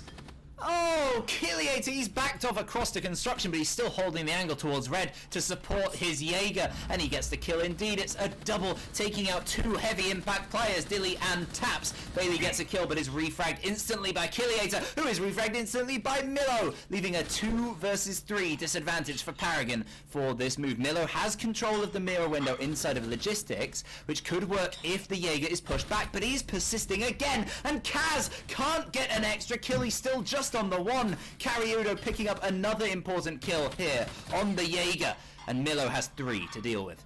Oh, man, potential was there with that mirror to stop his return, but going aggressively again, this time on the opposite side, the mistake made to take that as a 1 versus 1 onto a Jaeger in the middle of the room with no intel. Lovely shot there from Milo, shuts down Rastin, clearing up with his site presence. He has the diffuser and the default cam is going to give his position away, and there's the action upon the intel. Capsola, nice shot there from the Vector, should shut down Milo and extend the lead by Makers. We might find ourselves heading towards Oregon, ladies and gents, as this clubhouse is looking like a Makers playing field. It is certainly on the defensive side, a lot more even with Paragon's defending, but the attacking wise, they are not offering up very much in particular. They're doing quite a few of the jobs you would want to do, but none of the substance, and that really shows on the scoreboard, especially for the second time here. Most importantly, more importantly than anything else, even the match point, is that we've got a clash on the bottom of our screens. Now, if the record is to be believed, he should be switching off of that, and it looks like he is onto the dock, as it's a bit of a foolish strategy to show the clash and then bring the clash. As we can see, Kaz opting away from the Zofia to the Capital, potentially to counter that. As if there's a team who would show the clash and play it, it'd probably be Makers, given their record. But again, 6 picked off of, unfortunately, by Rastin, so he's a name in my bad book. To be fair though, they teased out the clash and then they pulled away from it. On the opposite side, Kaz, he 6-picked away from whatever it was that he was on, onto Zofia. From Zofia onto the Capital. Now Capital, incredibly versatile. He's one of those very underused operators with hard breach. He can clear out areas with flames. He can smoke things off. He's so powerful, but he is often picked as a counter to the clash. So pulling him away from that confident gunning role on the Zofia, if we see a little bit of a drop in frags, you could argue that Clash 6 pick was a successful play in moving off that Zofia.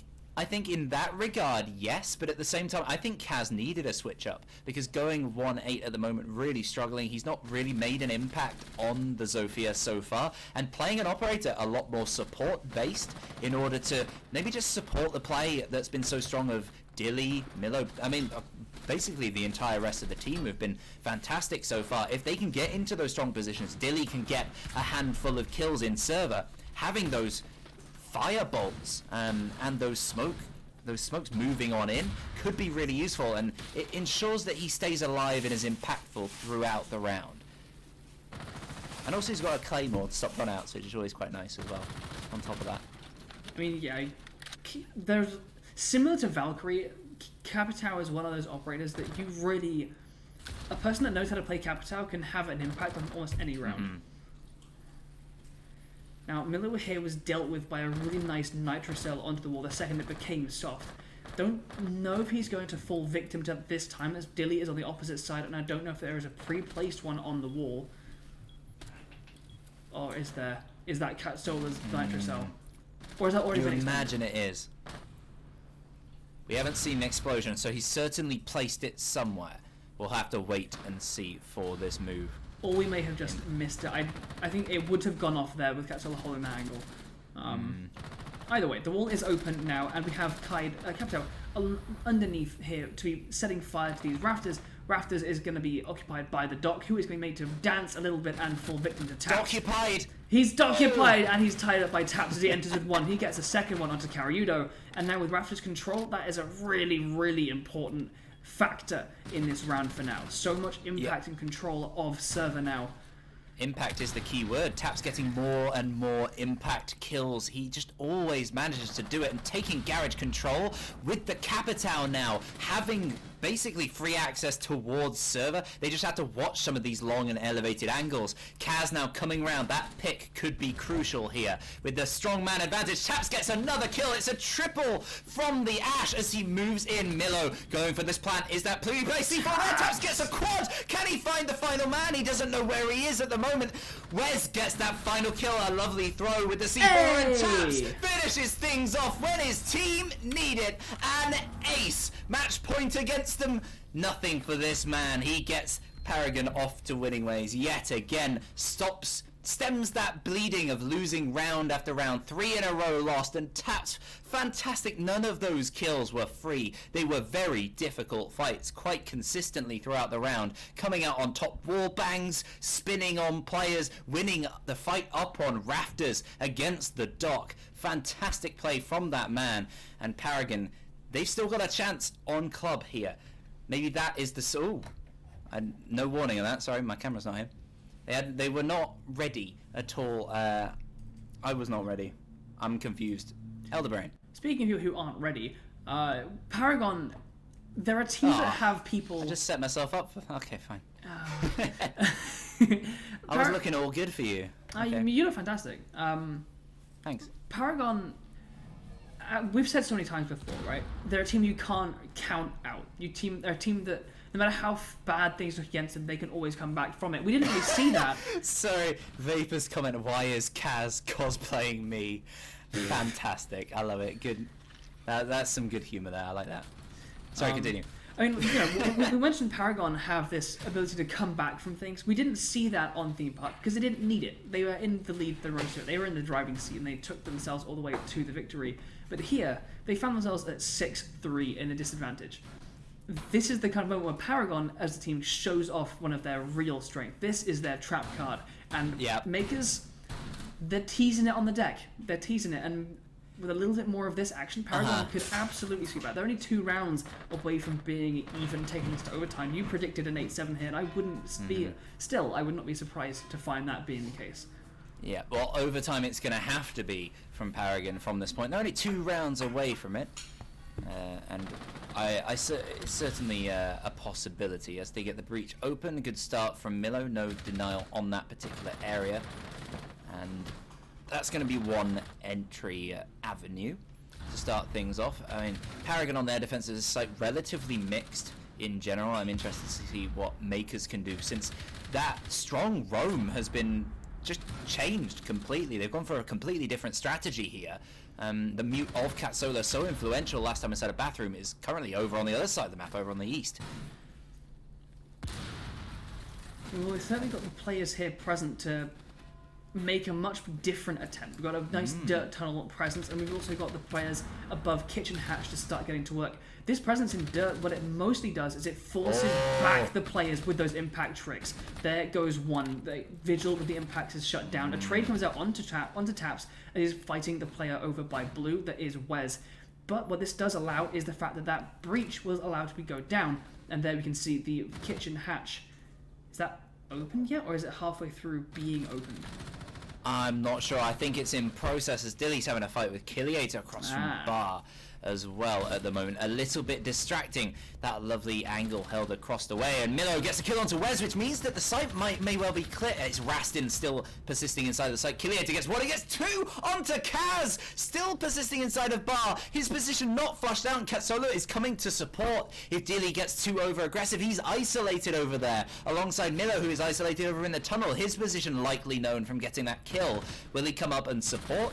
Will they reconvene? What do you do from this position if you're Paragon? Well, you lose Dilly is what you do at the start, and it's all down to Milo, who is taken down by Cat Solar, seeing the map in favour of MKERS. A really, really different display.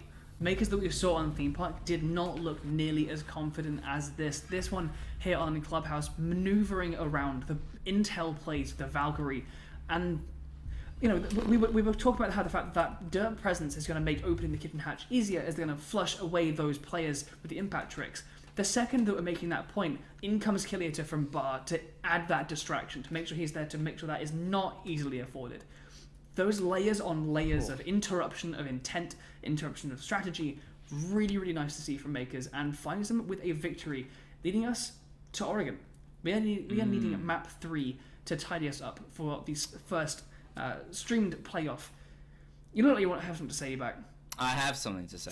Say the thing that you have something to say. I had in my notes that Club would be a good chance for Paragon to win. We saw a decent performance, but not consistent enough across the board. And Oregon, I don't rate them as highly as I do on either of the two other maps. Of course, feel free to prove me wrong. It's all what it is. But a lot of the time, across any league, even different games, different sports, different anything, when you have this best of 3 format, the team who wins the second one, who has lost the first, often has that extra impetus to move on and win the second. They've had the bounce which back. is the main problem for Paragon at the moment. That's what I'm thinking. They're on the bounce back. They've had the loss, then the win, and that turnaround, that switch, that's what gets you really, really vibing. To have that moment of we're losing this to we can bring this back, that's a really, really powerful mindset. But we're not here to break this down into too much detail. We have some wonderful analysts for that, so we're going to throw thumbs up over to you. Thumbs up in the chat, everybody, as we hand back over to Kenny and I think Grissom, potentially Draffro. I don't know what's happening. Take it away, someone that does know what's going on.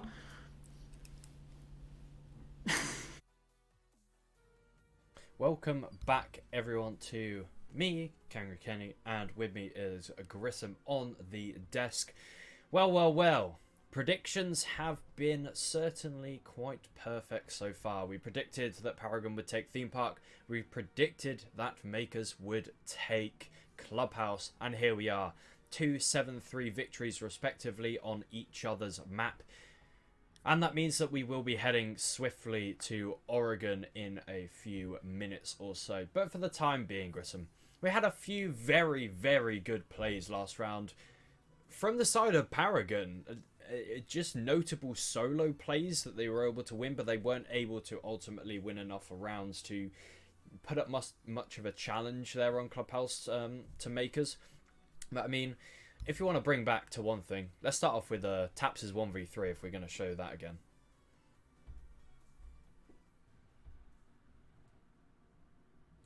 I like this one.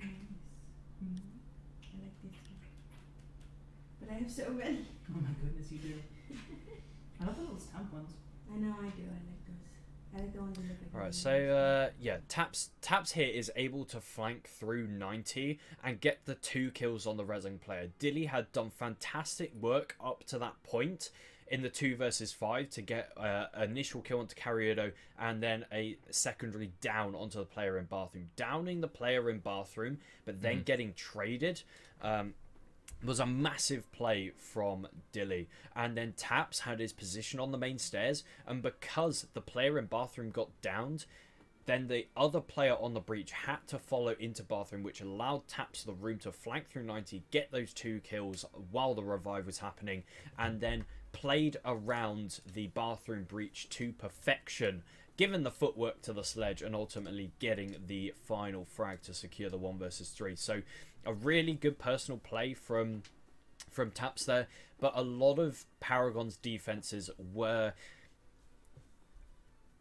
based on solo plays. MKERS attack, as I said previously before the game, they just suffocate the defense, and that's exactly what I saw from their attacks. Paragon just weren't able to maneuver how they wanted to, and MKERS just showed us the class of team that they are on Clubhouse. Definitely. And I think that a lot of these solo plays built themselves up one by one to become major things on the map of Clubhouse, because if they never done these little things, because I'd say there's about 3 or 4 different things from each individual player over on the side of Paragon on that last map, and if they never happened, I think that would have been an easy 7-0 on the side of MKERS. So each player just having that one round to shine and really let out what they can do on this map on the side of MKERS, it really did help them. And I mean, referring back to what you said on Taps' 1v3, we had, I'm not sure what player it was, but we also did have that ace on the last round. It might have been, as well. That was also Taps. Let's just take a quick look at this one, because boy oh boy, impressive. Like, just looking at it, he's just very simply, that's actually the nitro, but yeah, just going in, taps. This is Dilly's 4K. This is one. Dilly, yeah. This is So this Dilly's was a 4K. round that they should not have won. They had no chance in hell. It was a 3 versus 5 for Paragon's first attack, and Dilly made work from jumping in the server window and getting 4 kills, but then just got a little too overzealous. And something that I typically note on is the difference between a good player and a great player is knowing when to stop. And yes, Dilly, you get 4 kills. You're feeling yourself. You want to get the ace. You're thriving for it. But what's more important, your ace or the round win? And Dilly found himself in no man's land looking for the final kill. Wasn't able to get it and carried it. Ultimately won the 1 versus 1 in the end against the Sledge. But if Dilly had just backed up on the radio door into the CC site, which they had full control over, instead of advancing into cash after getting the 4K, we could have seen that round go in Paragon's favour, and then they move into the lead. So potentially the game goes slightly different, but I don't know if you have his ace as well in round 8 or 9. Round 8 or 9. Taps. I can roll the replays I have from round 9, see if this says anything. I think it was a 6-3, and they want it to go 6-4. Yeah, it was this round. Yeah, so Taps gets the initial 2 kills in Garage and then follows up. Very impressive. Like, just looking at it, nothing short of incredible. Looking at it, he gets hungry, he goes downstairs, he tries to get the kill, and he manages to do it. He closes out that round with the kill that he desires, being able to do it, and it's nothing short of incredible. Taps, he got 2 of those.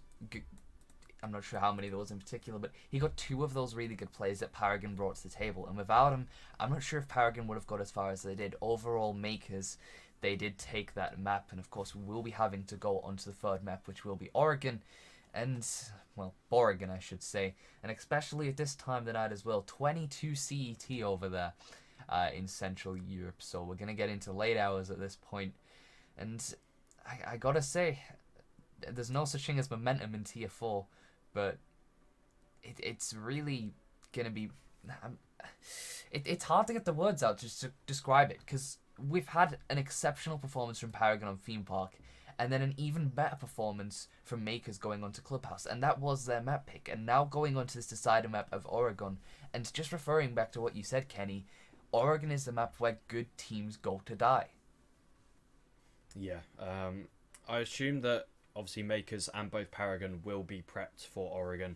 It's a map that every Tier 4 team should know through and through, and especially it may come down to the question of endurance. You said we're getting into the late hours, and which team has had more energy drinks?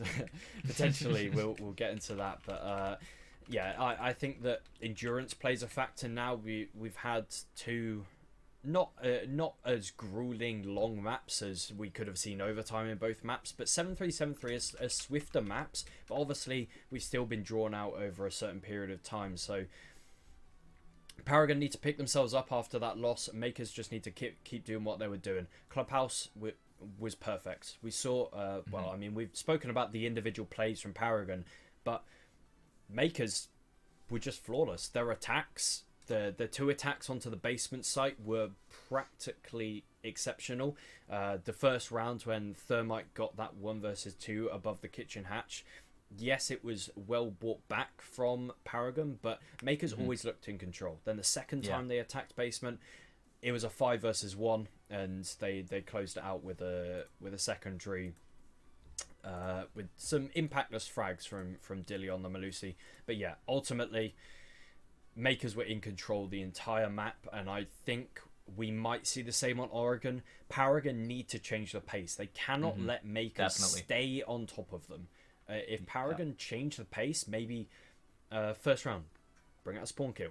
Just play aggressive on those first couple of rounds and make MKERS scared of you, because MKERS looked tentative on Theme Park, and if Paragon can play the same way and dictate the flow of the map on Oregon, which I have to say is hard to do.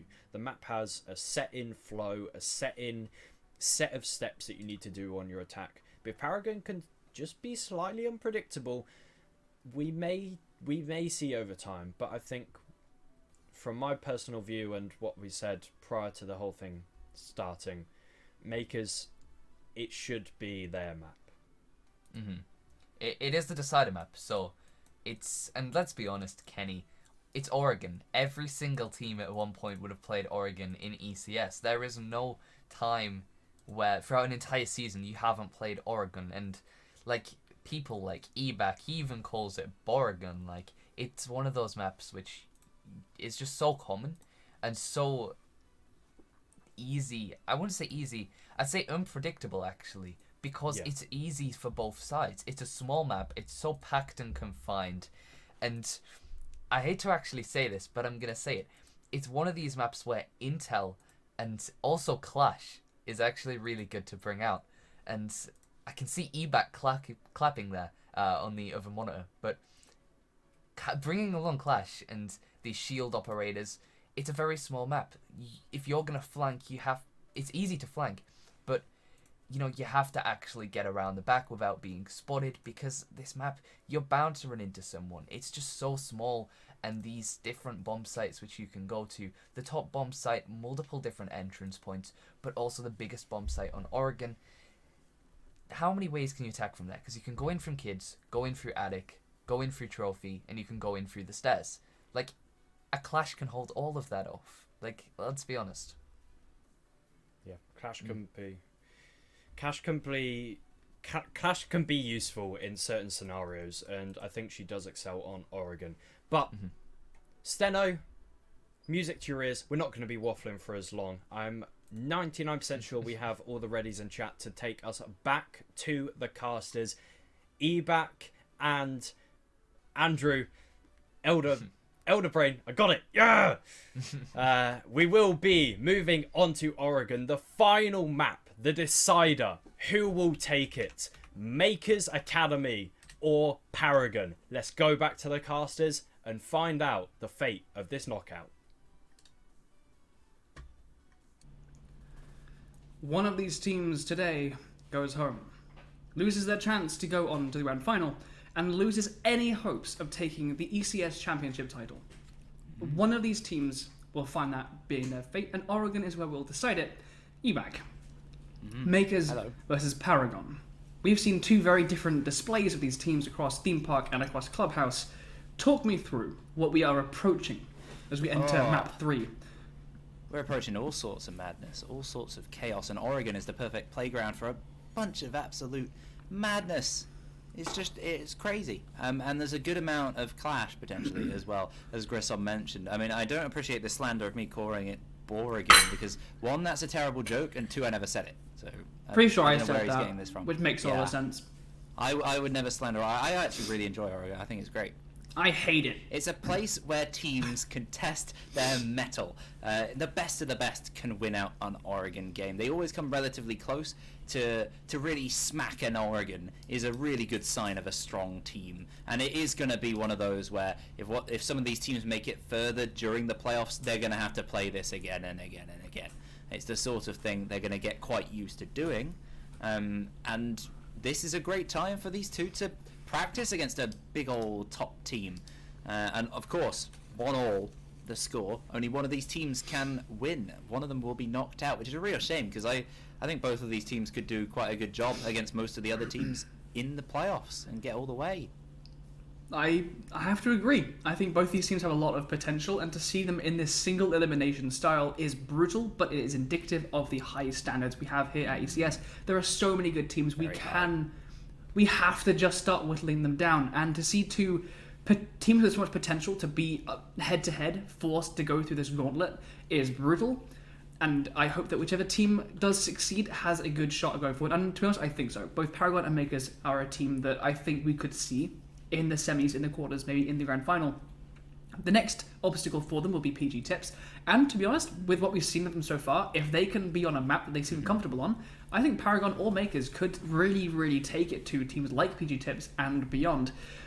But I think we have the R's in chat. And we didn't come here to watch us waffle. We came here to watch the siege, to watch teams go head-to-head, to try...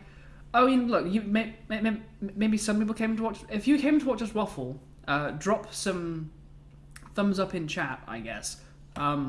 But for the rest of you, don't worry, we'll get into the game nice and soon. Because Paragon and MKERS, one of them's going home, one is going forward. And we've seen such different displays from them. On Theme Park, MKERS looked a little bit weak, a bit flimsy. They were pushed over very, very easily. And on Clubhouse, completely different team. Their movement seemed confident. Their rotations came out quickly and in time to help their teammates. Their intel game was on. Yes. So here we are on Oregon. Of course, no community predictions for this game. So just a nice look at that van. Leave us. Right. There was one thing actually. Before we get too heavy into the bans, I want to address. I don't know how you say your name. JLo QT. Saying, why is the casting waking up his entire street over an ECS match? You know why? Because ECS is freaking awesome. Like this league is very exciting, and you know what? There's some pretty great stuff going on, and I like it. I'm not gonna pipe myself down because this is not as official as you might like it to be. I'm very much enjoying myself. Yeah. So we have Hibana and Thatcher as two very predictable bands to start things off. I mean, one of the things I was talking about with Jess earlier is how these things like where our wonderful Jerry is right now, things like these leagues like ECS is where the talent that will scatter the main stages of Tier 2 and Tier 1 in the years to come is being nurtured right here, right now. The players that you see right now, in a year, if they push, are the players that will set the milestones of this esport. And so getting excited about it from this stage is the least they deserve. For those like some players in Tier 4 absolutely don't care that much, and that's fine. But some of them fucking do, man. Some of these people put in the damn time, both as players and production staff. And as casters, it's the least we can do to put our energy and effort into it to make this an entertaining thing. Yeah, exactly.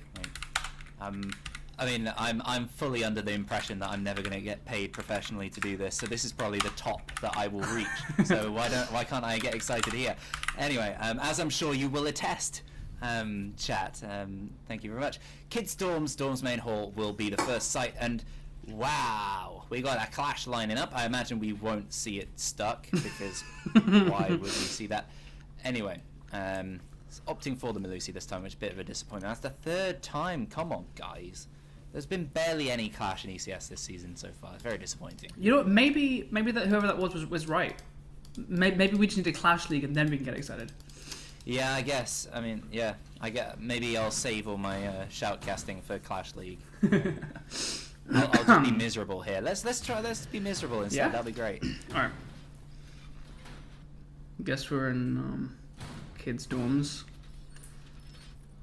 They brought the Nomad. I often say, you bring the Nomad, you win. It's a really funny joke, but sometimes it proves quite true, especially with the likes of MKERS. They've got the ability to really utilize an operator like Nomad, and with the intel they've got potentially from the Geminis of Cat Solar, it could really punish the defense of Paragon, especially if their positions are somewhat varied. We know that Taps can do a good job on the roam, but he's going to be on his toes at the start of this game. I don't know why my accent's changed throughout this. Apparently you think miserable, boring people are all from wherever that voice comes from. Oh no, looks like I'm just shitting on these people because they sound utterly boring and miserable all the time. Anyway, we're attacking kids' dorms in this first round. Now, we saw previously MKERS had come away with the first round win on both Theme Park and Oregon. However, on Oregon, they turned that into a very convincing win. Here, there is plenty of work to do. We've got Wes with the Thermite lining up to go for this breach onto the walk-in wall, but it is zapped by the Bandit, and there is the Maestro there with his impacts in hand ready to impact trick what is likely to be the attempted breach. There goes Karyudo. MKERS starting out on the attack. Attacking's been a bit back and forth so far this game. They've definitely prospered more on their defense, but they started things off well. Karyudo getting the first kill onto Bailey. The Maestro no longer in play. He can't use his Evil Eyes to great effect at the end of this round. I mean, quite good time efficiency from MKERS as Paragon are sitting deep, and the ground has been taken nice and early. But Dilly strikes back, equaling the man count with the MP7 yet again. Lethal on the Bandit. Nomad, who's been sitting on that drone, is going to get nice and close to the building. Really important there that Bailey actually was knocked off. Almost more impactful than his Evil Eyes were those impact grenades there for the trick. Him being gone so quickly allows us to have that walk-in wall open really, really soon, and narrow angle being held across onto that window from which the Nomad is there to cut up this site. A lot of good control here by MKERS. Have they got much of the flank watch? Well, they've got the Nomad. Have the jabs been placed to slow down a flank? Perhaps. Guess we'll find out when we get to it. But for now, Taps is going to be shutting down that Nomad player on the window, and a Nitro Cell follows it up to shut down Wes. Katsola gets a refrag with that G36 onto Dilly. Nice and quick. This is still within reach, and even more so as Carrido ties it up into a 2 versus 2. Yes, right next to them. They thought it was quite far away, but they realised their arms were longer than they thought, and they're still in with a good chance. Katsola on low health is a problem, especially with a smoke on the board, and that indeed smoke, that very smoke, getting a lovely shot with the SMG-11. Will he be ready? He is certainly, well, actually, maybe he wasn't, but Kaz certainly was in support, taking out Katsola to seal the round for Paragon. The first time we've seen them on a map today get the first round in their advantage, which is a great sign of things to come for Paragon as they start out on this Oregon defense. Certainly is. Laundry is going to be our secondary site. Now, Laundry defenses come down to a couple key things. Ooh, Kaz. Ooh. Ooh, Kaz. Ooh. Ooh, Sonic. Ooh, Kaz. Ooh, Sonic. Sorry. Don't you apologize, man. You're having fun. Yeah. There we go. Oh, I mean, there my it goes. fun is being depleted ever more by all of these fake. That's the fourth clash. Can we get the fake. Observer to ask Kaz why he hates evac? Oh, yeah, that'd be nice. Cairo, please. They know. Surely they know. It's just me. They must. I mean, you're a bigger Kaz. celebrity than I think any of Kaz, them. Yeah. you're my first majors cast last season for Validus. You know me. I Yeah. mean, when I'm not likening you accidentally to a white supremacist, I'm usually quite nice. Oh man, only. Yeah, proper OG fans might get that, but anyway. Paragon, I mean, they've got a pretty good chance here. They've moved down to a very strong site to defend to try and make it consistent. They brought the Goyo along, and before his change, very, very strong. I mean, it's arguable as to how effective he might be from this point. Oh, there we go. Can't, because it was a 6th. Sick pick. I don't know. Either way, I don't know pushing what in about. across from this northern side. We see a lot of attacks do this kind of thing, push down the north stairs. Taps is present on that side, but he's going to back off pretty quick.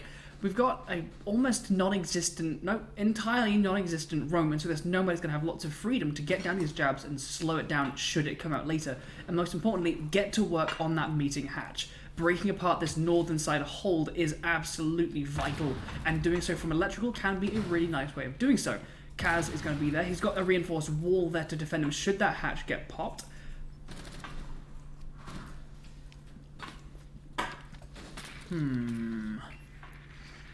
Indeed is what makers will be thinking right now. Just trying to get this intel. They've certainly seen Dilly sitting behind the pillar in electrical. Just gotta take that in boiler, sorry. Taking their time. Makers getting some angles open. They've got the hatch open above correctly this time. Electrical. Could... Dilly's back exposed there. He's got to watch out on this long angle with 2 players looking all the way across from blue. Makers, I mean, reasonable time efficiency, but again, it is the Oregon basement, which always comes down to can you win some of these earlier fights as you move on in? The Gemini might help with that somewhat, but at the moment, being shot out. I would disagree on the time efficiency. Okay. We're at a minute and a half. They've opened the meeting hatch. Killator is above it. But essentially, all they have done is get a jab down in kitchen, Yeah, that's been open a a bit hatch, too nice. and stand they on suck. all stairs. It's terrible from Makers. They've got to really vindicate themselves here, show that they are the big team that everybody thinks they are. Milo delaying a lot of players over there. I mean, if they are all planning to charge at him, he's gonna have a bit of a field day potentially with the shotgun. But he's Katsola backing must off. be in I'm not danger sure here. if I think Kaz Tabs isn't- is holding a bullet angle from that position within the site up towards the stairs. He's going to back away from it for a second. Yeah, you can see those buttons, but Carrido's moved in quick. Are they going to be there to expect this move? They're not. The Goya shield gets popped and Carrido steps in. He knocks out that Jaeger nice and quick. He's going to make sure that they can take that pillar control, and now with 30 seconds, they have a little bit of site control-ish. But there is still a smoke on the board. There are still nitro cells to be used. A man advantage will help though, and Rastin is going to go try and stick the plant. He's exposed to the player across from Freezer, but he's dead, so there's no support for the defense. The diffuser though currently dropped as the kill did take place onto the planting player. Somehow, I'm not sure where it was, but Cariuno is making sure there's nobody in the rotate. The final player is the smoke of Milo. Very, very little health and very little time to deny this plant. He can't. Can he deny any of the remaining players? He's seen one. Doesn't manage to land many shots, and they are backing off. Very, very smart from those players, getting all the way out. Top of North and outside Blue. Milo seems somewhat aware, but no, he looks away at just the wrong time and doesn't seal the shot onto Wes. Wes takes the first round for the attackers of Makers. 1-all is the score, and Oregon, it's probably going to be just about as even as you expect a clubhouse to be. I think the key difference is going to be how well Paragon can attack Oregon. I think that will make quite a big difference. If Makers don't seal enough rounds on their attack, that could also make quite a big difference as well. So it's looking promising though from Makers. They seem to be a lot sharper than they were, especially on Theme Park. Absolutely. I mean, an interesting thing I want to keep an eye on for these laundry defenses, which Paragon was unsuccessful in, that is actually, it's not that first section of delay. It's not the ADSs in bunker. It's not the utility placed around pillar. I'm interested actually in the utility that you can use to deploy to stop them entering the site itself. And for the first time, your clash is not being picked off. She wasn't six picked onto, which for anyone keeping track of. I mean, I'm not quite sure with the stats because I haven't done contenders for all the games. But I've kept track of a lot of Clash stats across Major Division all season, and not a single player played Clash without six-picking onto her. This time, Kaz and his team have been picking off the Clash so consistently that when you stick her, it's a surprise. So we can see how useful this is as they reattempt this particular site.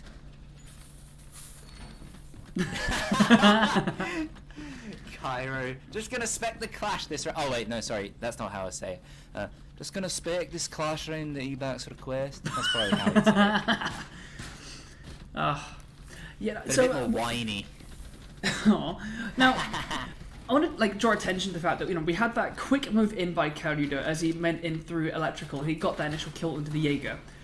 In 30 seconds, a 5 versus 5 descended into a flurry of kills that went into Maker's favour. Only just. And we see that happen so often on laundry attacks. Attackers get pushed to the last 30 seconds, but there is so much investment in that kind of orbital space in terms of utility that when it comes to actually entering the site, the defenders haven't got an awful lot to use to actually stop that entry. Things like cap cans, things like Legion, things like these trap operators that can stop you rushing through a doorway in a last moment. Oh, that was really nice. Nade to push him away from the position, and the shot to shut him down. Dilly executed in a beautiful fashion by Katsola on these north stairs.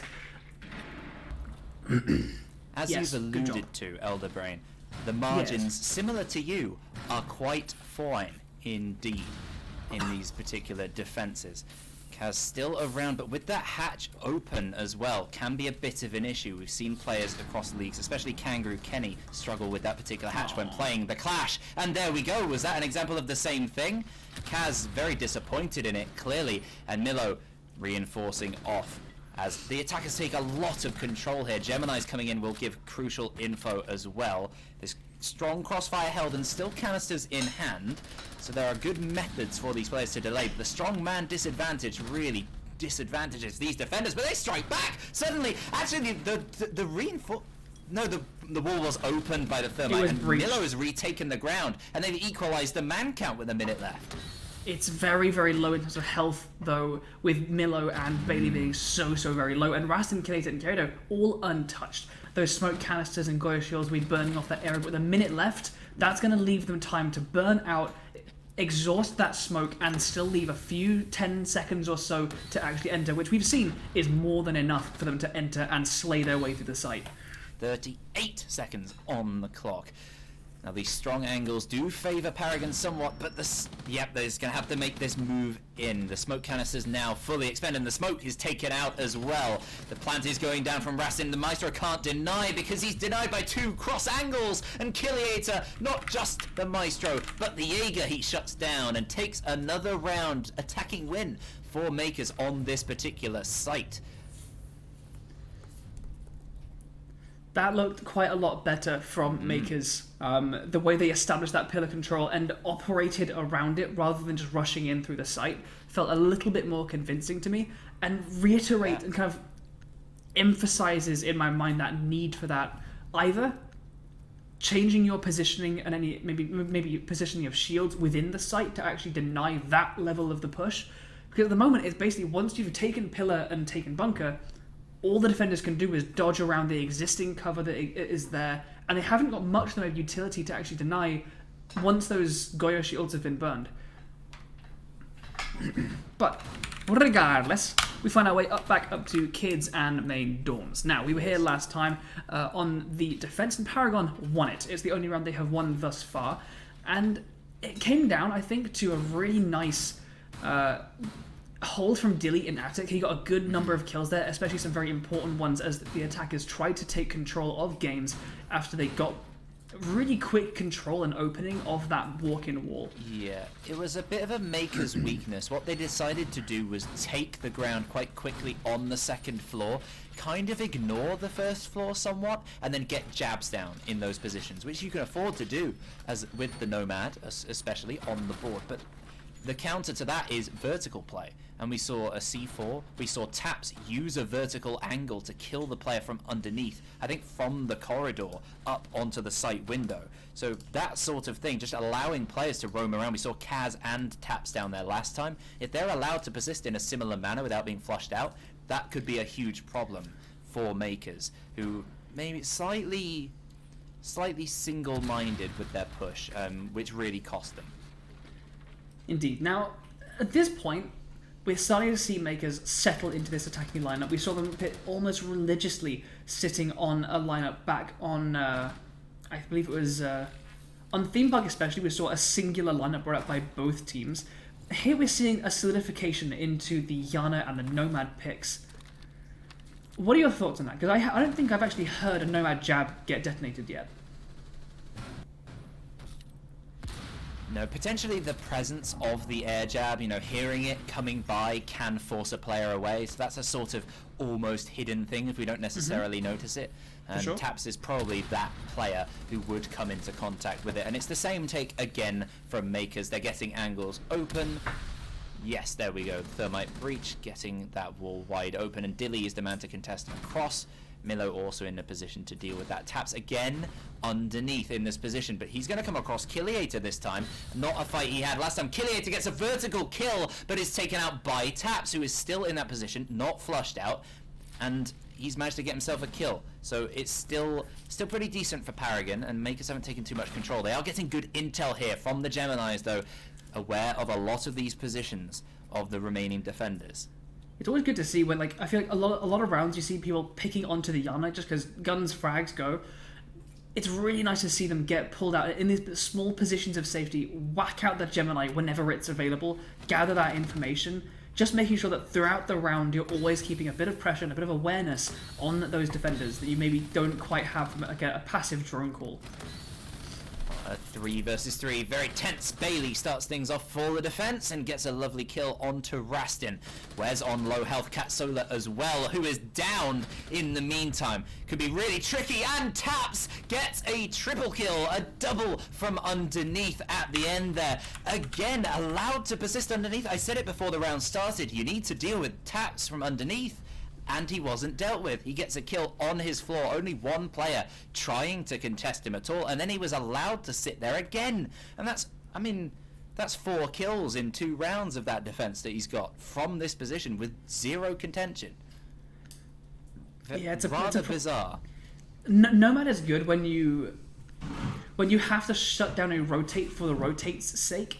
But that vertical presence from the Jaeger with all those vertical holes established, the Nomad is not the thing that you need there. That's where you need something like an actual Jackal. roam hunter to get rid of that presence, or get him back on site and then air jab them in. Yeah. Without doing one of those two steps to begin with, the jabs aren't really stopping him from doing that roam. I mean, Nomad, she's almost a shepherdess as her second.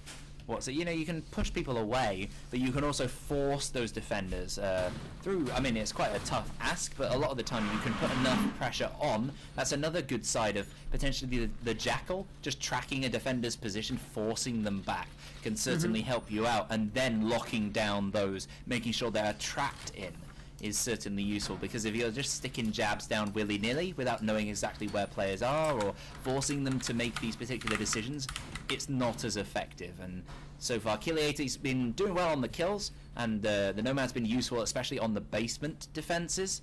Certainly, we saw him earlier jabbing off the kitchen and making sure no rotates can happen there.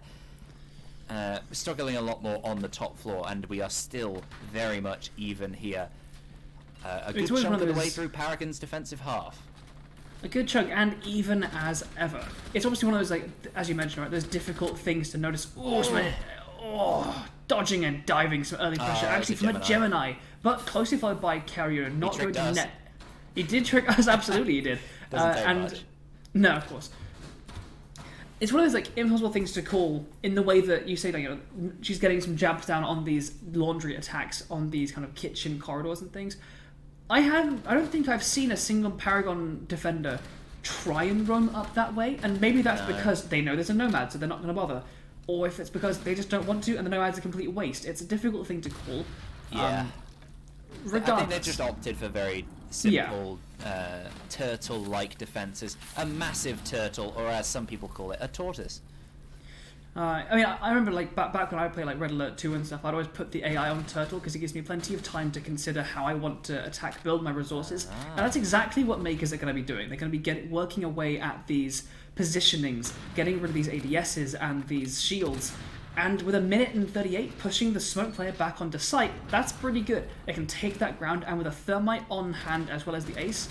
And a Bandit, yes, but are they there to get these charges down? Yes, they are. Really, really nice. Getting that locked up, and there's nothing they can do. There's no attacker on the board with utility to clear those Bandit batteries. That's a huge difference this round, having that nice and closed, no option, which means that crossfire is going to prove even more crucial for Paragon holding this area. If they lose Dilly, though, it could be a serious problem. That rotate as well, potentially coming across. They've got so many options here. The defenders is looking fantastic. And Smoke starting to burn some canisters to make sure nobody is planting. Makers, they do have 55 seconds to plan what they want to do, but they've been C4'd. Cariudo taken down. It is safe for the re-5. There's no way they'd be going aggressive in this position. And Kiliator starts things off actually with a kill onto the Jaeger. You were talking about Red Alert. I mean, there we go, the first Dead Alert for Paragon. And it looks like that's actually quite far up. That kill came out above Freezer, I think. But flurries more are coming out. Kaz and Katsola both stand out. Rastin makes a plant on the diffuser and gets 2 kills for it. Immediately standing up in a flurry. Makers, they just step into the site, whack the plant down, and immediately start shredding. Rastin just spinning on a dime like a turret. Come again? What happened at the end of the round there? It was all set for Paragon in a strong position. They lose their one man on the Jaeger, and then suddenly kills galore coming out for Makers. They win one key fight and they act. I mean, there is that split second when you've got when defenders have angles held. You take out one of them, you need a moment to get that one player to readjust to that new shape, and they didn't have that time. They weren't gifted that slight moment to make sure that they go, oh, this guy's dead in this position, we'll move around here, we'll make sure this is safe. Not at all. They get one, go, move on in.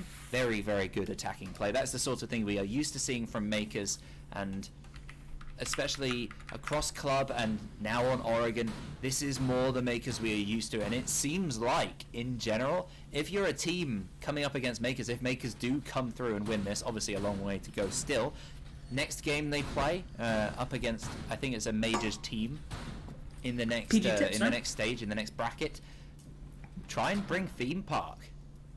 Yeah. I mean, for everyone's sake, ban out Oregon and Yeah, but Clubhouse. not just because like it's good and maybe makers are somewhat questionable on it. No, just because it's cool. It's good fun, and we're not going to have it much longer as well. We've got to say goodbye. I'm not going to get onto that right now because I could rant for ages about why that's a terrible change. Yeah. But we do find ourselves on the first defensive site so far that is not kids or laundry. Kitchen and dining will be our last defense of Paragon here on Theme Park shortly, unless we should find ourselves getting to overtime. But we've got plenty of time before that even comes to question. For now, Carido is above getting this vertical pressure. This is a really, really effective piece of ground to take. You can get rid of any bandit batteries on that wall into West Tower that you need to do, and also begin getting rid of these Maestro cams and pieces of utility, which is a really good start to the round.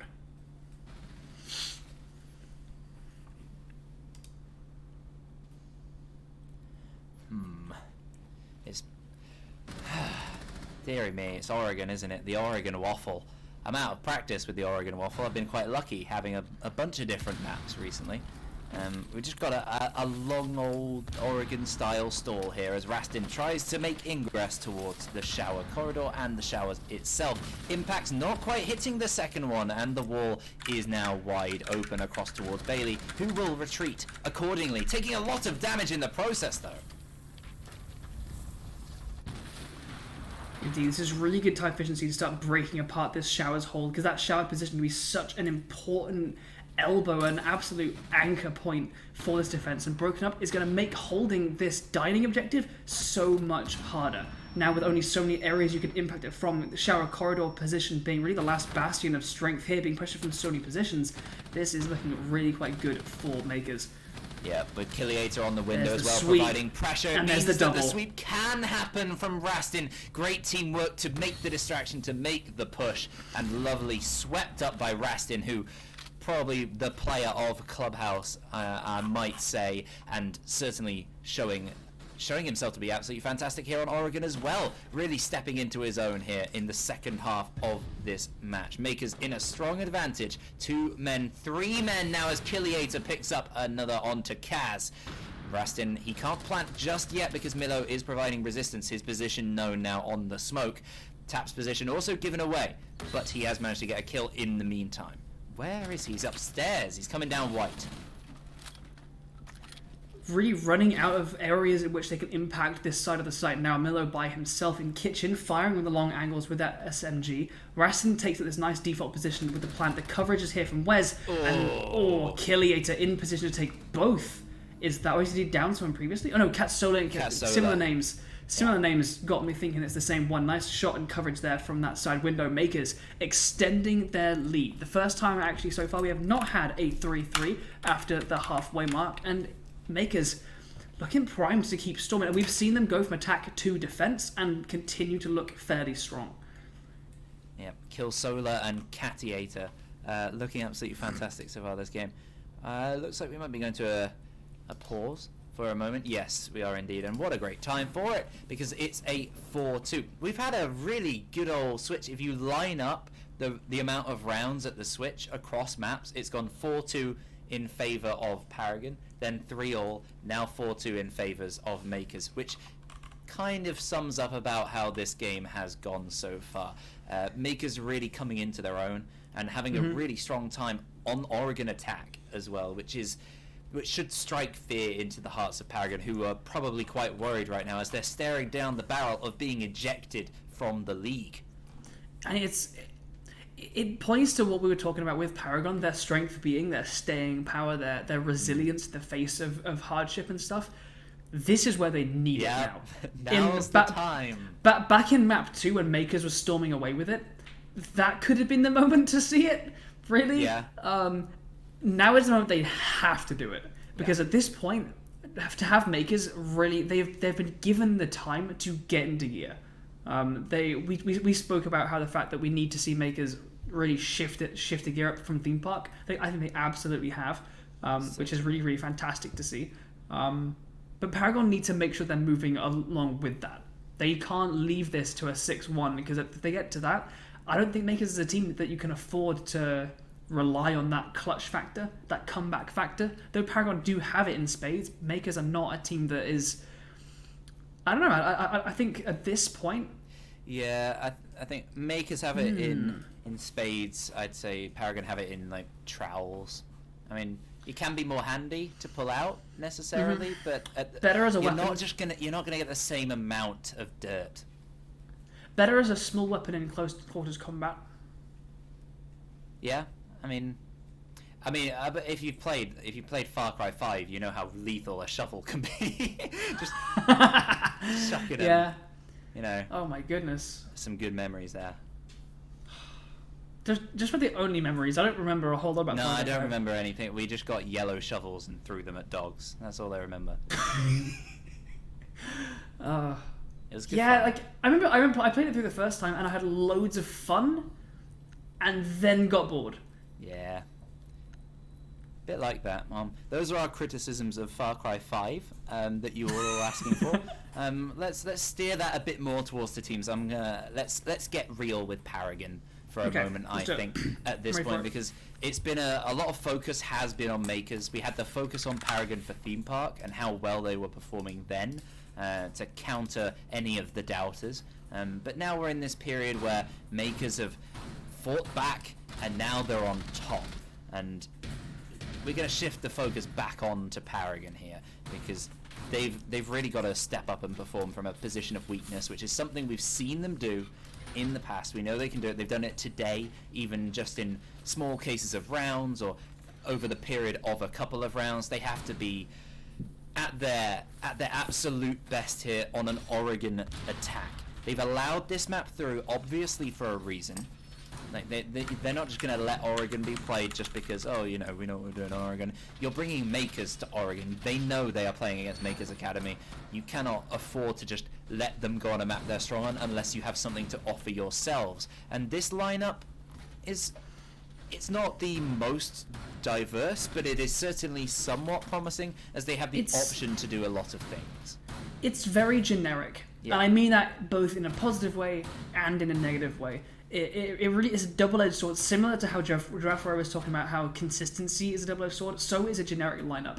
It allows you to be versatile, but it means that you will suffer if it gets to a position where a given operator has a better utility for it. Yeah. You know, with this setup, we're relying on the CAS and taps to deal with any vertical stuff, which perhaps is enough. They're relying on Bailey with the Nomad to shut down any rotations, if that's enough. If Killiator down below, in the same position that we were talking about with taps as the Jaeger, but he's a Valkyrie with a Nitro Cell, that could prove even more deadly. Oh no, taps, where was... Oh, the main entrance as well. I think he was going for a vertical shot up to make sure they couldn't deny the wall, as Ace has, in fact, breached the walk-in wall already, which is really good time efficiency. Taps often with the lethal Jaeger on some of these defenses, taken out by the Jaeger in a similar position. Very unfortunate for the Ashe. Not too much utility lost necessarily. They've still got the Zofia on the board to get any soft breaching done they need, as well as the extra utility she can bring. Those Goyo shields, not Goyo shields, sorry, those shields in general in the middle of the site could be an issue as well if they don't take over to white. It looks a bit more of a spread push than we saw from Makers. Makers very, very focused on that kind of southeastern side, whereas we've got a bit more of a spread here from Paragon. They've got the Zofia and the Maverick together, who could be in trouble here if Katsola... No, I think he attempts the C4 and then is sent packing all the way back towards the site elsewhere. Indeed, Miller's opening up that angle. Attic control is clear, and with that Maverick and Zofia on the other side, we're able to take control of that nice and quick. Looks like you're right. Looks like Capsola has actually rotated. Is that Armory Stairs or Laundry Stairs? He's below. That's still a problem for Milo. If there's no jab behind, he's only used up one jab, Bailey, on his jab launcher. So unless that last one is behind, or maybe they have a flank drone, perhaps. If not, then that Malusi's gonna be a problem for sure. Smokecaster, meaning that it delays just for a moment, which could be the crucial couple of seconds as we move into the last 30 of which Milo with that control. We can see Kaz coming around to the main window, which has no pressure on it so far. That could be a surprise. Of course, Killiator sitting underneath also a problem because they haven't cleared him out. They could suffer from the same thing that they used themselves. Kaz gets a kill. Milo traded 2 kills coming out in the advantage of Paragon before this push can happen. Diffuser is down. They're going to have to reclaim, but they're taken out with the flank from Katsola. And the jab far too late. MKERS win on time. Great delay across from multiple players. The smoke, Katsola especially, not just in terms of putting pressure on from various areas across the map, but just slowing down the opposition and getting a crucial kill as well to at least make them uncomfortable enough to run out of time. 5-2. MKERS had no business winning that round. They cleared out the entire site. They had full control and a Nomad there ready to jab it all off. They just got caught as Katsola came up at the perfect time, and the diffuser was dropped just in the line of sight of that door. If that diffuser had been dropped anywhere else, that round was Paragon's. And it's relatively safe a lot of the time with that particular setup to assume safety. From that position, because that's the ground they've had the entire round. They've had the Nomad, they've had the angles being held, and just not quite on it in the end. I think the spread not quite working out necessarily from them. Maybe Kaz in that position, or I don't know what necessarily happened with the air jabs, but the air jabs were certainly placed in a position, at least in the late round, where it denies Katsola getting in if they had planted over by games. But he can still shoot from the doorway. He doesn't have to go through. Yeah, the fact that they were pushed so slow on time, they had like 10 seconds left, and the diffuser was dropped within line of sight of Armory Corridor.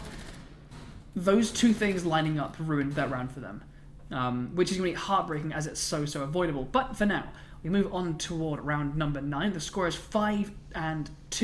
No, round number 8. I mean, the score is 5-2. MKERS now only 2 rounds away from winning this series and continuing onwards in their playoff journey here in ECS, and sending Paragon packing for the last time this season. My throat's beginning to give out. I've been talking all day. I know. You've been casting with people much worse than me today. Well, yeah. I could actually speak then. Now I can just leave it to you. Hey. Anyway. Words. Rastin here is putting a little bit of pressure on Northstairs. He's going to back off down towards Pillar, but they seem to be aware of the fact that, well, Katsola at least was up on that top floor of the tower itself, but has backed off. I think probably across attic perhaps, but has escaped and is going to be heading back down toward the site. Being chased, I think, by Kaz, is that? Yeah, Kaz has pushed the way towards kitchen and Katsola sitting in chicane. This could be a problem. If Kaz is unaware of this and goes for a bit of a, I don't know, set a claymore and leave it. Yeah. Well, the jab is in position to stop that flank, and he's just going to watch it anyway, slightly ahead. But as his teammate is... Where was that kill from by Karyudo? I am not certain. That's the ace being knocked off the board, a really important one. Their only hard-breaching option on a laundry attack is going to be a really, really severe loss. We saw MKERS, despite the fact they didn't get angles open on this particular attack, still win it out even from a disadvantaged position with very little time on the clock. We need to see that sort of magic from Paragon. They've got the Capital in order to do so, but he's used his hard breach charge, so even that backup on the hatch, option, I believe. Yeah, even that backup option won't be able to open the side of the site. Taps starts things off, getting a refrag eventually onto Karyudo, so the move can take place. Rastin with some pre-fires. A lot of those bullets headed towards the blue silhouettes, but not enough damage dealt across the board. The Roni not really the body shot machine that you want, and he takes a lot more damage in return. The health of the defenders, certainly a disadvantage, but in terms of time, space, control, it's very much in the advantage of MKERS. A good swipe there from Katsola as he backs off, but he finds his way into Tap's line of sight and he gets punished for it. Down into a 4 versus 3 with Rastin so very low, but there's 30 seconds left and Smoke still has canisters in his pocket. This is going to start flurrying down into that last minute panic of kills, which we know can just flop in either direction. The Smoke comes out, the prone angle doesn't quite catch the Smoke, but the follow-up into Freezer. He dodges through the rotate. Is he aware of the follow-up? The shots ring out and he spins. He's not quite quick enough. Taps with the triple kill, shuts down the Smoke, and attackers Paragon shut down the last ones in the middle of the site. they just chipped away at that man count over and over, and we're left with just a couple seconds, and that's all I needed to clear up the rest of the side presence. With 20 seconds left, you see a double C4 like that, you think that's it for MKERS. But a lovely bit of individual play from Taps and a team kill accidentally. Oh no, the snarky team kill. Yes, it was Killiator making a crucial mistake and then picked off, obviously distracted during all that chaos, taken out from behind, a bit of a misplay from the smoke.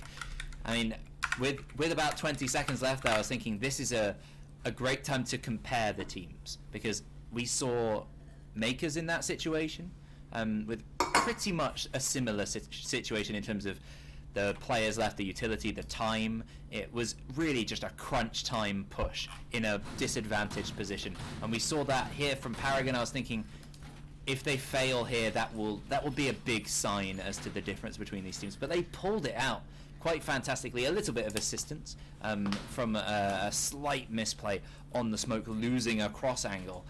But at the same time, it was a great bit of play from Paragon, showing that they are still in this game. It is not over yet. There were 3 rounds down, but they've managed to get 1. If they can get another one, bring it to the 5-4 against them, that makes a big difference, because then even if they lose a round and it goes to the 6 for MKERS, its match point, they're only 2 away, and that's not too bad. They've just got to keep these rounds going. If MKERS get this one and Paragon have to get 3 in a row, that's just such a massive difference. Yeah, I mean, with 7 points required to win in regulation time, it feels like a towering obstacle. The second you fall that far behind, it can start to feel insurmountable. Yeah. But 7's not that big of a number. No. Also, and you having I've got to say, also having the Capital quite often being brought out now by Paragon, I think that's really useful in terms of these crunch plays. And Dilly getting a kill, a double kill with that very Capital I mentioned. I was talking about his utility, but using the para to fantastic effect. Dilly somewhat quiet over the last map or two compared to his like maybe second half of Clubhouse, and so far here on Oregon, not necessarily the crazy plays we saw earlier. And these are the times to step up from the big man. I mean, what a great start from Paragon to try and get this 4th round in their hands. I mean, we call to Paragon's requirement of these really important clutch plays and recovery resurgences, and how you don't want to leave it till you need it, but they need it. Yep. They absolutely have the capacity to get it. It's overly stressful and frankly inconsiderate. Oh, a lovely drop there. The Nitro Cell does go off and shuts down Dilly on such low health, but they do take Freezer. Take is a strong word, but they have the presence, and there comes the flurry. Oh, what a round from Paragon. We were so focused on Freezer, we didn't have time to notice the attackers flooding down laundry stairs themselves to draw the attention in several places and then utterly wipe out the site. And just like that, as I was making the point, 7 is not that big of a number, and we find ourselves very quickly only 1 round behind being even in this Paragon versus MKERS series match. I mean, Rastin, again, another C4 kill. He's an absolute menace. Just jumping ahead of that Capital Flame. Very, very clever play, but he's punished for it in the end. And with the man disadvantage, you can't afford to just keep trading, because you will lose. And they certainly did there. MKERS Academy. Paragon have clawed their way back into this the hard way. And that Capital is going to be swapped for the Maverick, opting to maybe rely on the option to hard breach slightly more, which I think is very sensible given the fact that they struggled with hard breach that earlier round, making sure that Milo doesn't die. And I think they want that split. They want Milo to go for the walk-in wall, you'd imagine, and then have Dilly across to make the Attic pinch happen. Yeah, I mean, the Maverick and Zofia take from Attic is an absolute staple of Oregon in the last couple of seasons, and you can argue the fact that MKERS have not been bringing wall denial. There's not been really any bandit played and mute played. You could bring the Capital and hard breach your way across, but you know, Maverick and Zofia do the job, carry some strong weaponry and some frag grenades, so you can argue gets the same job done. And in this particular situation, you'd rather have the Maverick, I guess. Both functional, I think. There's no It's almost a staple of this series so far, as is Taps getting lovely impact kills, and there's one onto Karyudo getting his revenge from that earlier round on this particular site. Last time out, Taps tried to clear out the lower player and was taken out by this roaming Jaeger that he flaunted himself to great effect, and dealing with him that early, what a great advantage, because MKERS, the rest of the players mostly pinned towards the site. It's just Katsola providing a menace over by North Tower right now. As I say that, actually, Kiliator is underneath, impact tricking over towards the breach, but it is open, I believe.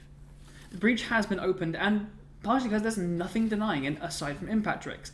Now, that actually makes me a little bit... Look at this spread. Questioning, I guess. I mean, we have these attackers pushing up to take this walk-in wall. We've got defenders beneath, but no operators that can deny. So what is the purpose of that Ash charge underneath?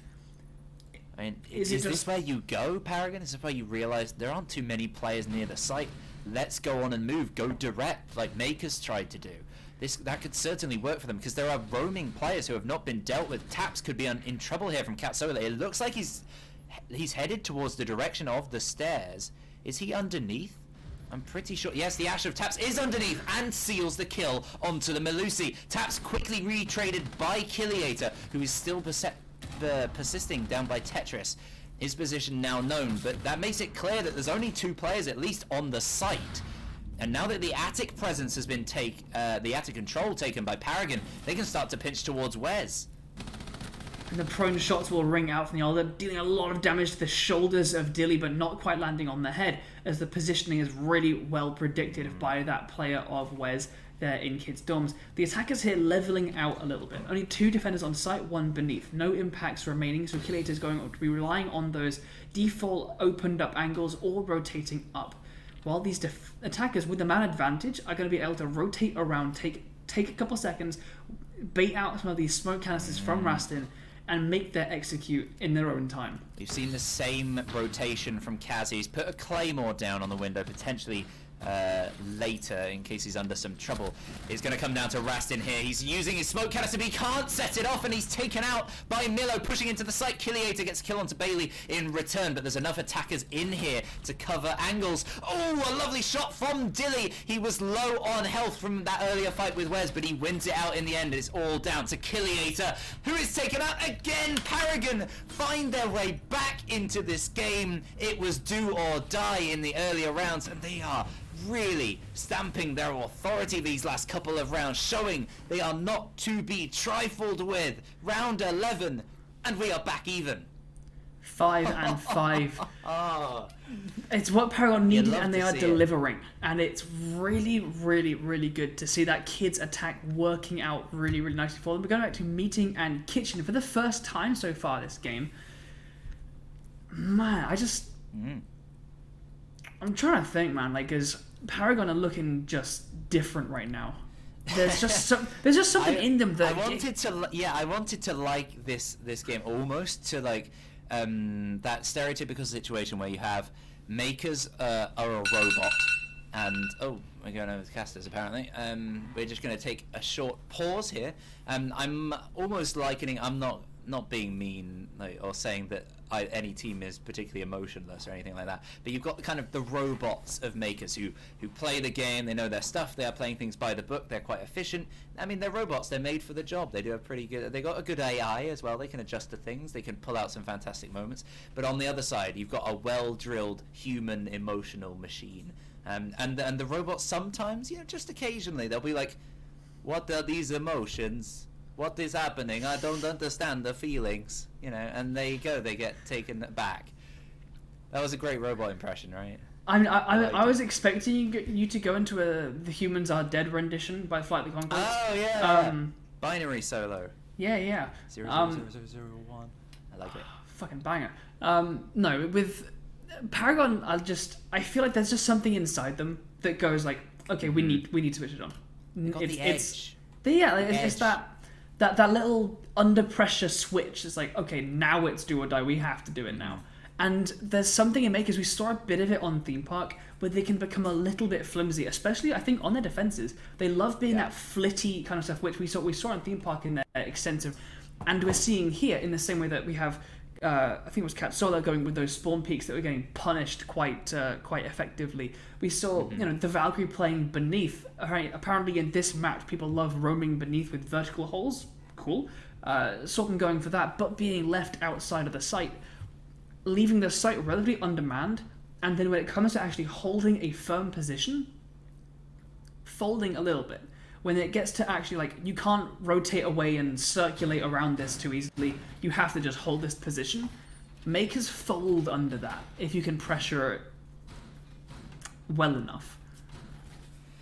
Well, we're back here even. I must say, as strong as Makers were looking for that 5-2 advantage, and Paragon, we know they can bring it back. I'm sitting here after the game we've had so far thinking Paragon probably don't have the fuel in the tank to really just keep on going. I thought they might have been coughing and spluttering, but no, they are still going. They're chugging on. They're just like little anime. They're just little anime boys. They're like, Explain. They get into it's the big battle. They're bleeding from the mouth. They're like, ugh. They're on the verge of defeat, and then they grit their teeth, they think of their friends, and they scream a little bit louder, and they find the strength within them to stand above their challenges. Yeah. It's the dramatic moment in the anime where it just it's like, but remember what your father said in episode 3. And then he's like, I can do it! And then they come forward. That's kind of the impression I'm getting from Paragon right now. But at the same time, they pulled themselves even. Job done in a way, but there's still a big job to do from here. And Meeting and Kitchen, a very, very different mix-up from what we've seen. Meeting and Kitchen, as a site, it incorporates the entire map. You need to do a little bit of everything here, and Paragon have to be quick, they have to be efficient in clearing out these players, pushing them back, or getting the kills. Taps has been that key person so far today, getting often the first kill, but certainly impactful kills, and he's going to have to get a refrag here onto Karyudu, but he walks straight into a... Why was he not ready for that? I'm confused, but Bailey certainly ready to get the refrag and making sure they're not hugely disadvantaged. Katsola says, no thanks, Bailey, takes him straight back. 4-2. A really unfortunate amount of loss there, taking this upper stairs control with still 4 defenders remaining downstairs on the site itself, and all you've done is taken vertical control. You've got the hatch for access. That's about it. That's all you've accomplished. And I don't know if it's going to be enough, but we do have Kaz and Dilly as the remaining ones alive. Now we've seen I'm trying to think of a word other than heroics to describe it, and I'm coming up a little bit blank, because Dilly, as we mentioned, is one of those players that can get those mid-late round frags that just matter so much. He's got 2 grenades in pocket to help him do so, and Kaz as well. I mean, how many times have we seen Kaz going a little bit nuts there with the Zofia? He's using the frag grenades to open some basic angles across, as Kaz's resources seem to be somewhat depleted, I would imagine, at this point, given that option. He does still have 1 impact. I guess he's just saving it for a move, and he doesn't have much time to hang on to it. 25 seconds left for this execute. Smoke canisters being burned now. So much utility to jump on into. And these are the moments where you want probably Kaz and Dilly to pull out these fantastic magic moments. And here they go. There's one, Dilly. Kaz does get a lovely kill through the smoke. He gets a second. Someone currently sitting inside the smoke. He does have the diffuser. He's going to go for a quick stick, but there's a player close. Can he deal with them? He doesn't have the time, and he doesn't have his weapon up to deal with Katsola, finishing the final blow with the shotgun to seal Makers on to 6 points. Match point for them. But of course, we are still only 1 round away from overtime.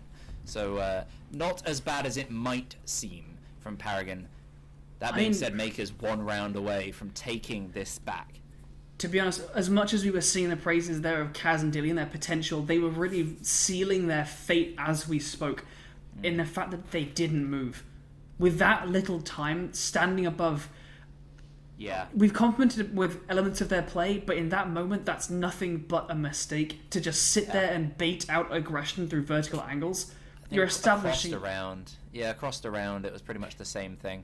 I mean, they struggled late on from the disadvantaged position, but I think more importantly, earlier on, just somewhat careless on their attempt to clear some of those top floor players who were in standard positions. There was nothing bizarre or unusual from the way that MKERS defended that.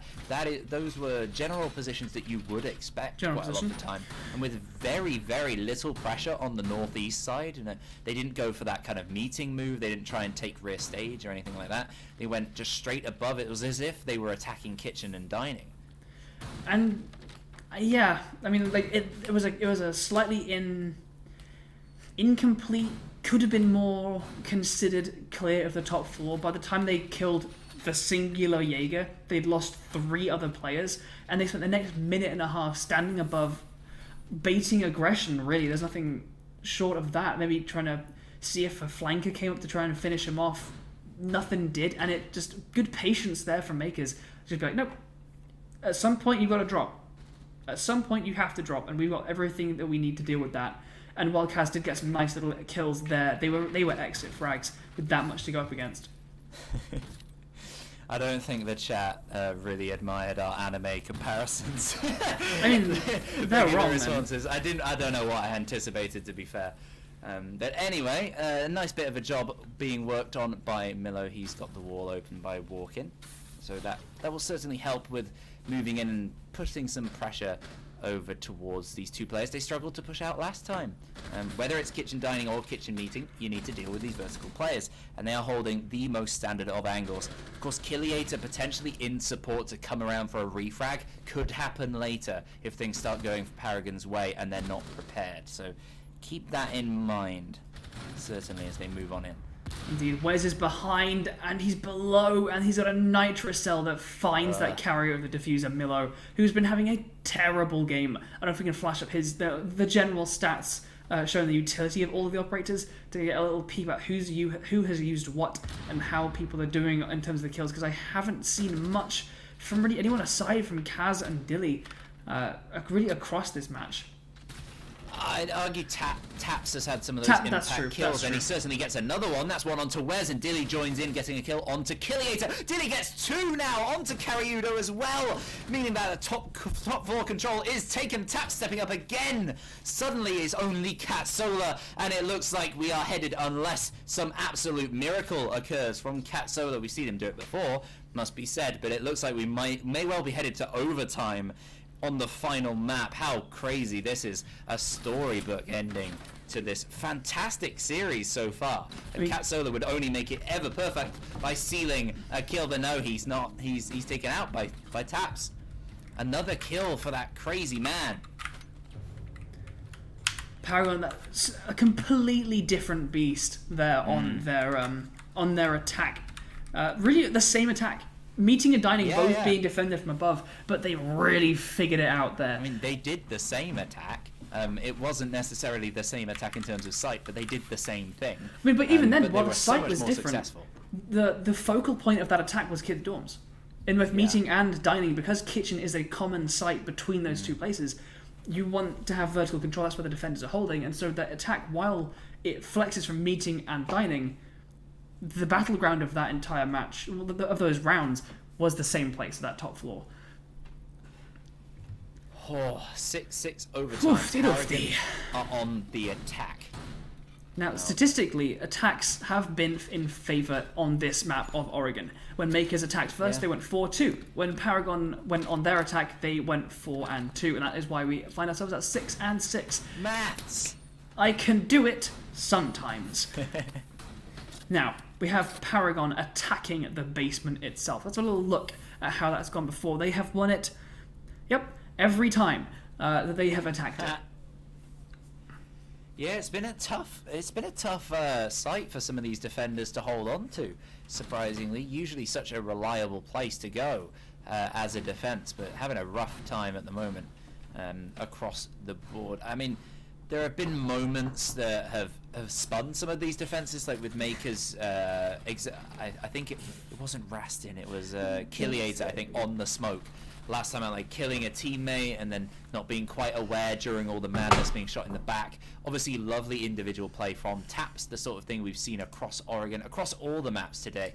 Taps has been, I think one of the different... I mean, I think almost everyone in this match has been a difference maker in various ways, but just those little prods, like he's pushing his team ever so slightly further. He's the one going, go on, get a 3K, Kaz, you can do it. I'll get one to start you off, you know, and he can really help his team move on from those positions.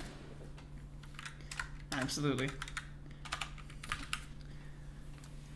Looks like a very split take, ignoring, to be fair, most of Bunk. I can't quite tell if that variety. I love this variety we're seeing from Paragon. We've seen them attack a bunch of different ways on a couple of different sites, not necessarily on the kitchen and all that we were talking about doing the same thing, but at least they changed how they did it. This time they have opted for the slightly more southern move, as they did as they opted for the second time last time, the successful attempt of this site on their attack, which doesn't seem like it's much of a surprise of MKERS.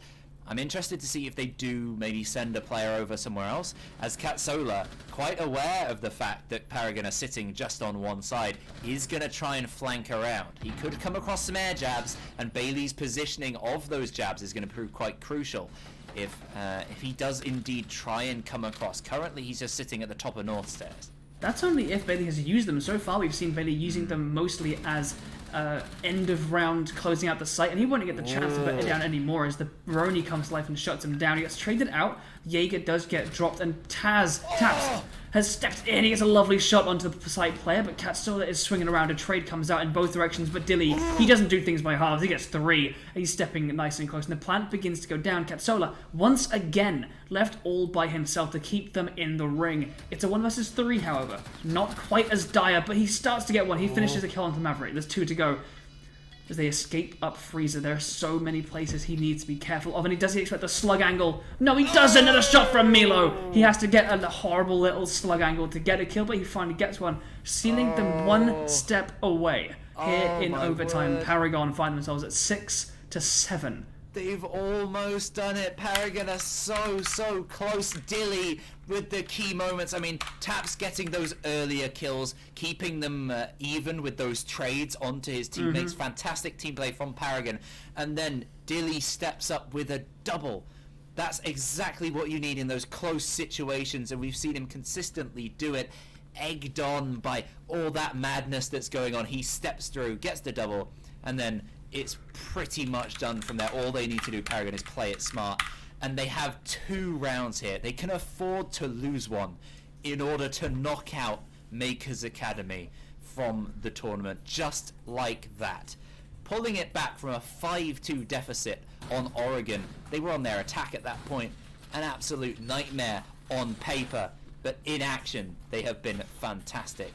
Anything other than inaction is needed, though, here from MKERS. In order to win 2 rounds in a row, it's still doable. We're headed to Kid Storms and Large Storms for Paragon. What can they do? Oh, this is so exciting. They have defended Kids twice, and they won it both times. MKERS have not yet succeeded to attack Kid Storms, and they need to buck that trend here in round number in round number 14. Sorry? If they my brain just malfunctioned. It does it quite often. You should know that by now. Yeah.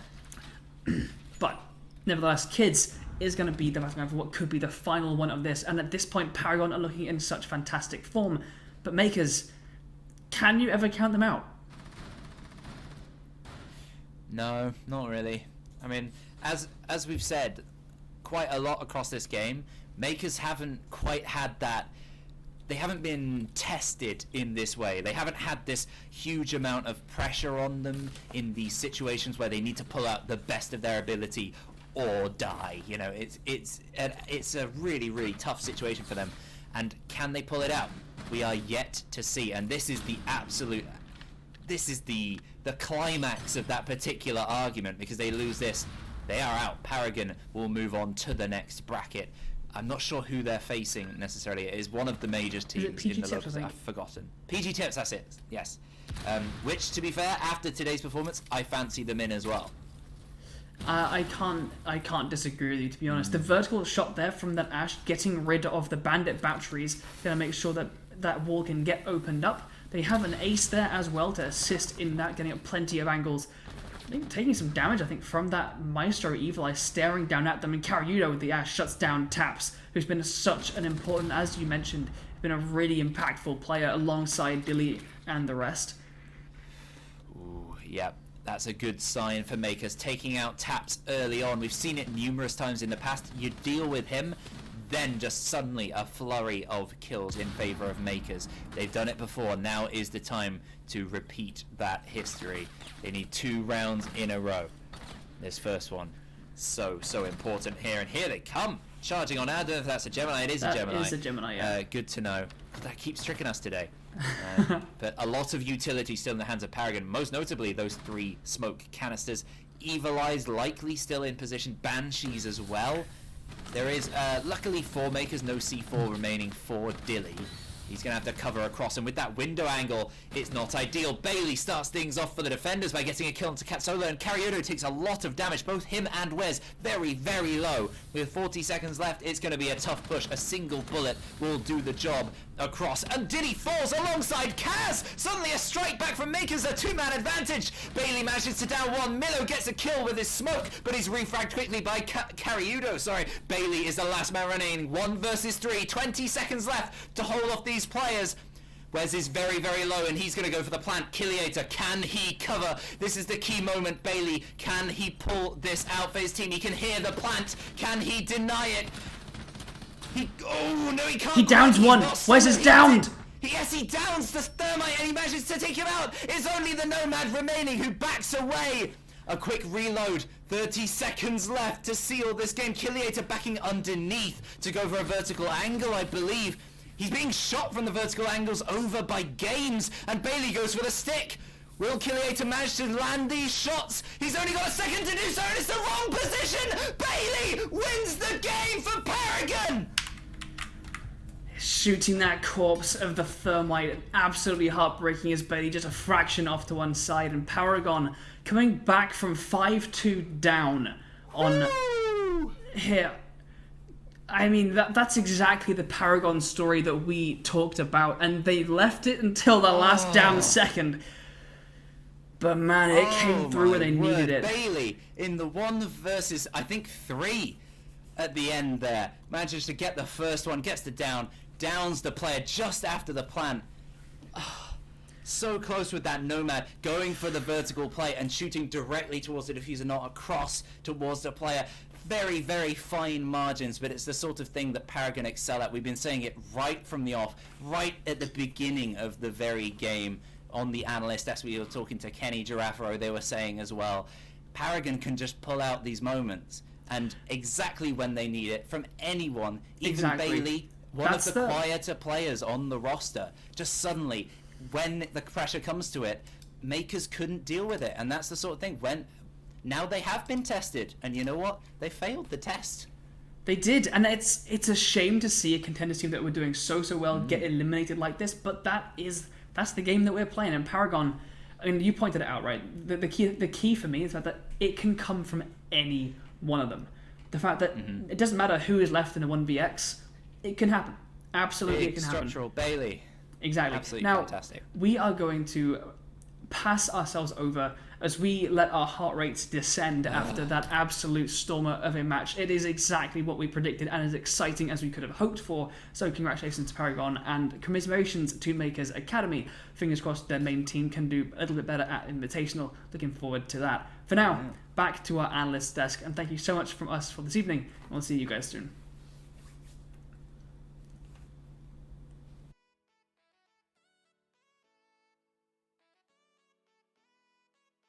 Masterclass, baby. It's a Dilla 2 Masterclass. Oh my goodness. Grissom, can you believe it? I Pretty can't. much the favourites of the entire tournament, Makers Academy, have been knocked out at the first hurdle. Paragon with an overtime victory on the decider map of Oregon. 5-2 down on Oregon Attack. And they bring it back. 5-5, then go 6-5 down, staring down elimination. They rally the troops. Kaz, Taps, Dilly, Bailey with the 7-6 clutch to win the game. Fantastic from Paragon. and we unfortunately say goodbye to Makers Academy. I never thought I would be hearing myself say those words, at least this early in the playoffs. Wow. I'm speechless. Makers Academy having that big advantage at the start of the game. And do you want to know what struck me the most, Kenny? That last little second of the round when they were shooting with that LMG, and if he just shot an inch out of the way, that would have went to the final round, and that would have given Makers one last chance. But unfortunately, we all know how it played out. It was just so disappointing for them. They were doing so well on the side of Makers, and Paragon just shining upwards from there and being able to take the entire game going all the way up to overtime. Wow, I'm lost for words. That is truly just insane. Congratulations to Paragon. They move on to this coming week's group stage 2. Well, stage 2 of the playoffs, and that will see them go up against PG Tips, 6th place from the major division, and that is a double elimination. So Makers, they're out of the competition. There's no chance of them. They will not be playing again, sadly. We will see Paragon. They have 2 chances to make it to stage 3. But we're not just there yet. We have a game which will be played slightly off stream. I may be restreaming on my personal channel the Rocket versus TLR game, which is the last resort. They will be playing, I believe, on Tuesday in their stage 1 matchup, which is the same game, just on the other side of the bracket as tonight's game. But we will be moving on to the next stage in the next coming few days. So make sure you follow our socials at ECS and follow the Twitch, so you get updated and you know when we go live with. I mean, if this game was anything to go by, these playoffs are going to be an absolute madness. So I cannot wait for it. Any final words, Grissom, from you before we send it just to me? Well, I gotta say it, I'm looking forward to seeing these end of series highlights, because some of the plays that have been seen tonight has been nothing short of amazing. I know you, Kenny, stepping in last minute to be able to help us with the desk hosting, as unfortunately CCV couldn't make it. And then, of course, it's just been an amazing series, to be honest. We did have Girafero join us at the start, but had some IRL issues. So me stepping in as the analyst as well, been very fun. Also been behind the scenes as the producer, which is why you've had so many tech issues. But let's not talk about that. I think from me, very well done to Paragon. It's very sad to see Makers go, but Paragon moving on to the next game on Tuesday, which will be against PG Tips, another team from our major division. I think that's pretty much all from me, and we'll roll the end of game highlights and see you in a minute, Kenny.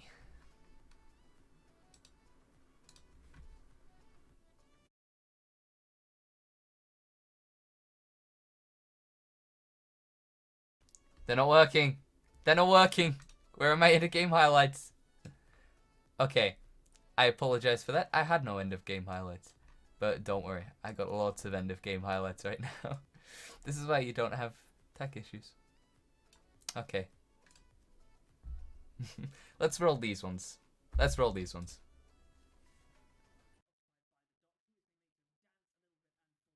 Occupied. He's occupied and he's tied up by taps as he enters with 1. He gets a second. Ash as he moves in. Milo going for this plant. Is that play? C4 is at the moment. Wes gets that final kill. A lovely throw with the C4 and taps. Finishes things off. Move, they're not. The Goya shield. Oh, and Rastin is going to go try and stick the plant. He's exposed to the player across from Freezer, but he's dead. The kill did take place onto the planting player. Somehow, I'm not sure where it was, but Carriudo is making...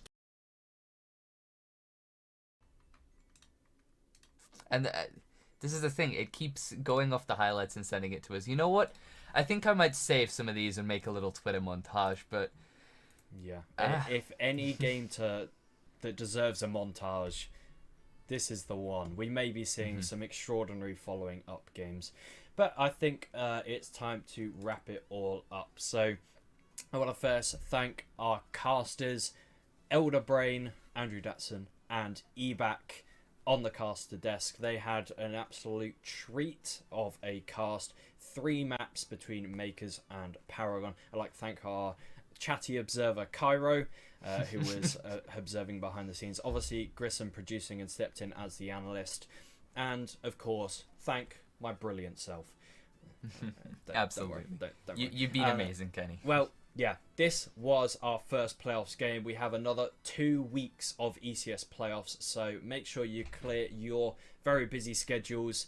And I am delighted to see where Paragon take us in the playoffs. Congratulations to Paragon. Yet again, commiserations to Makers Academy. But it was eventually a 7-3 victory on Theme Park for Paragon, a 7-3 victory for Makers on Clubhouse, and then an 8-6, a grueling overtime victory for Paragon. Congratulations to Paragon, and we'll see you next time.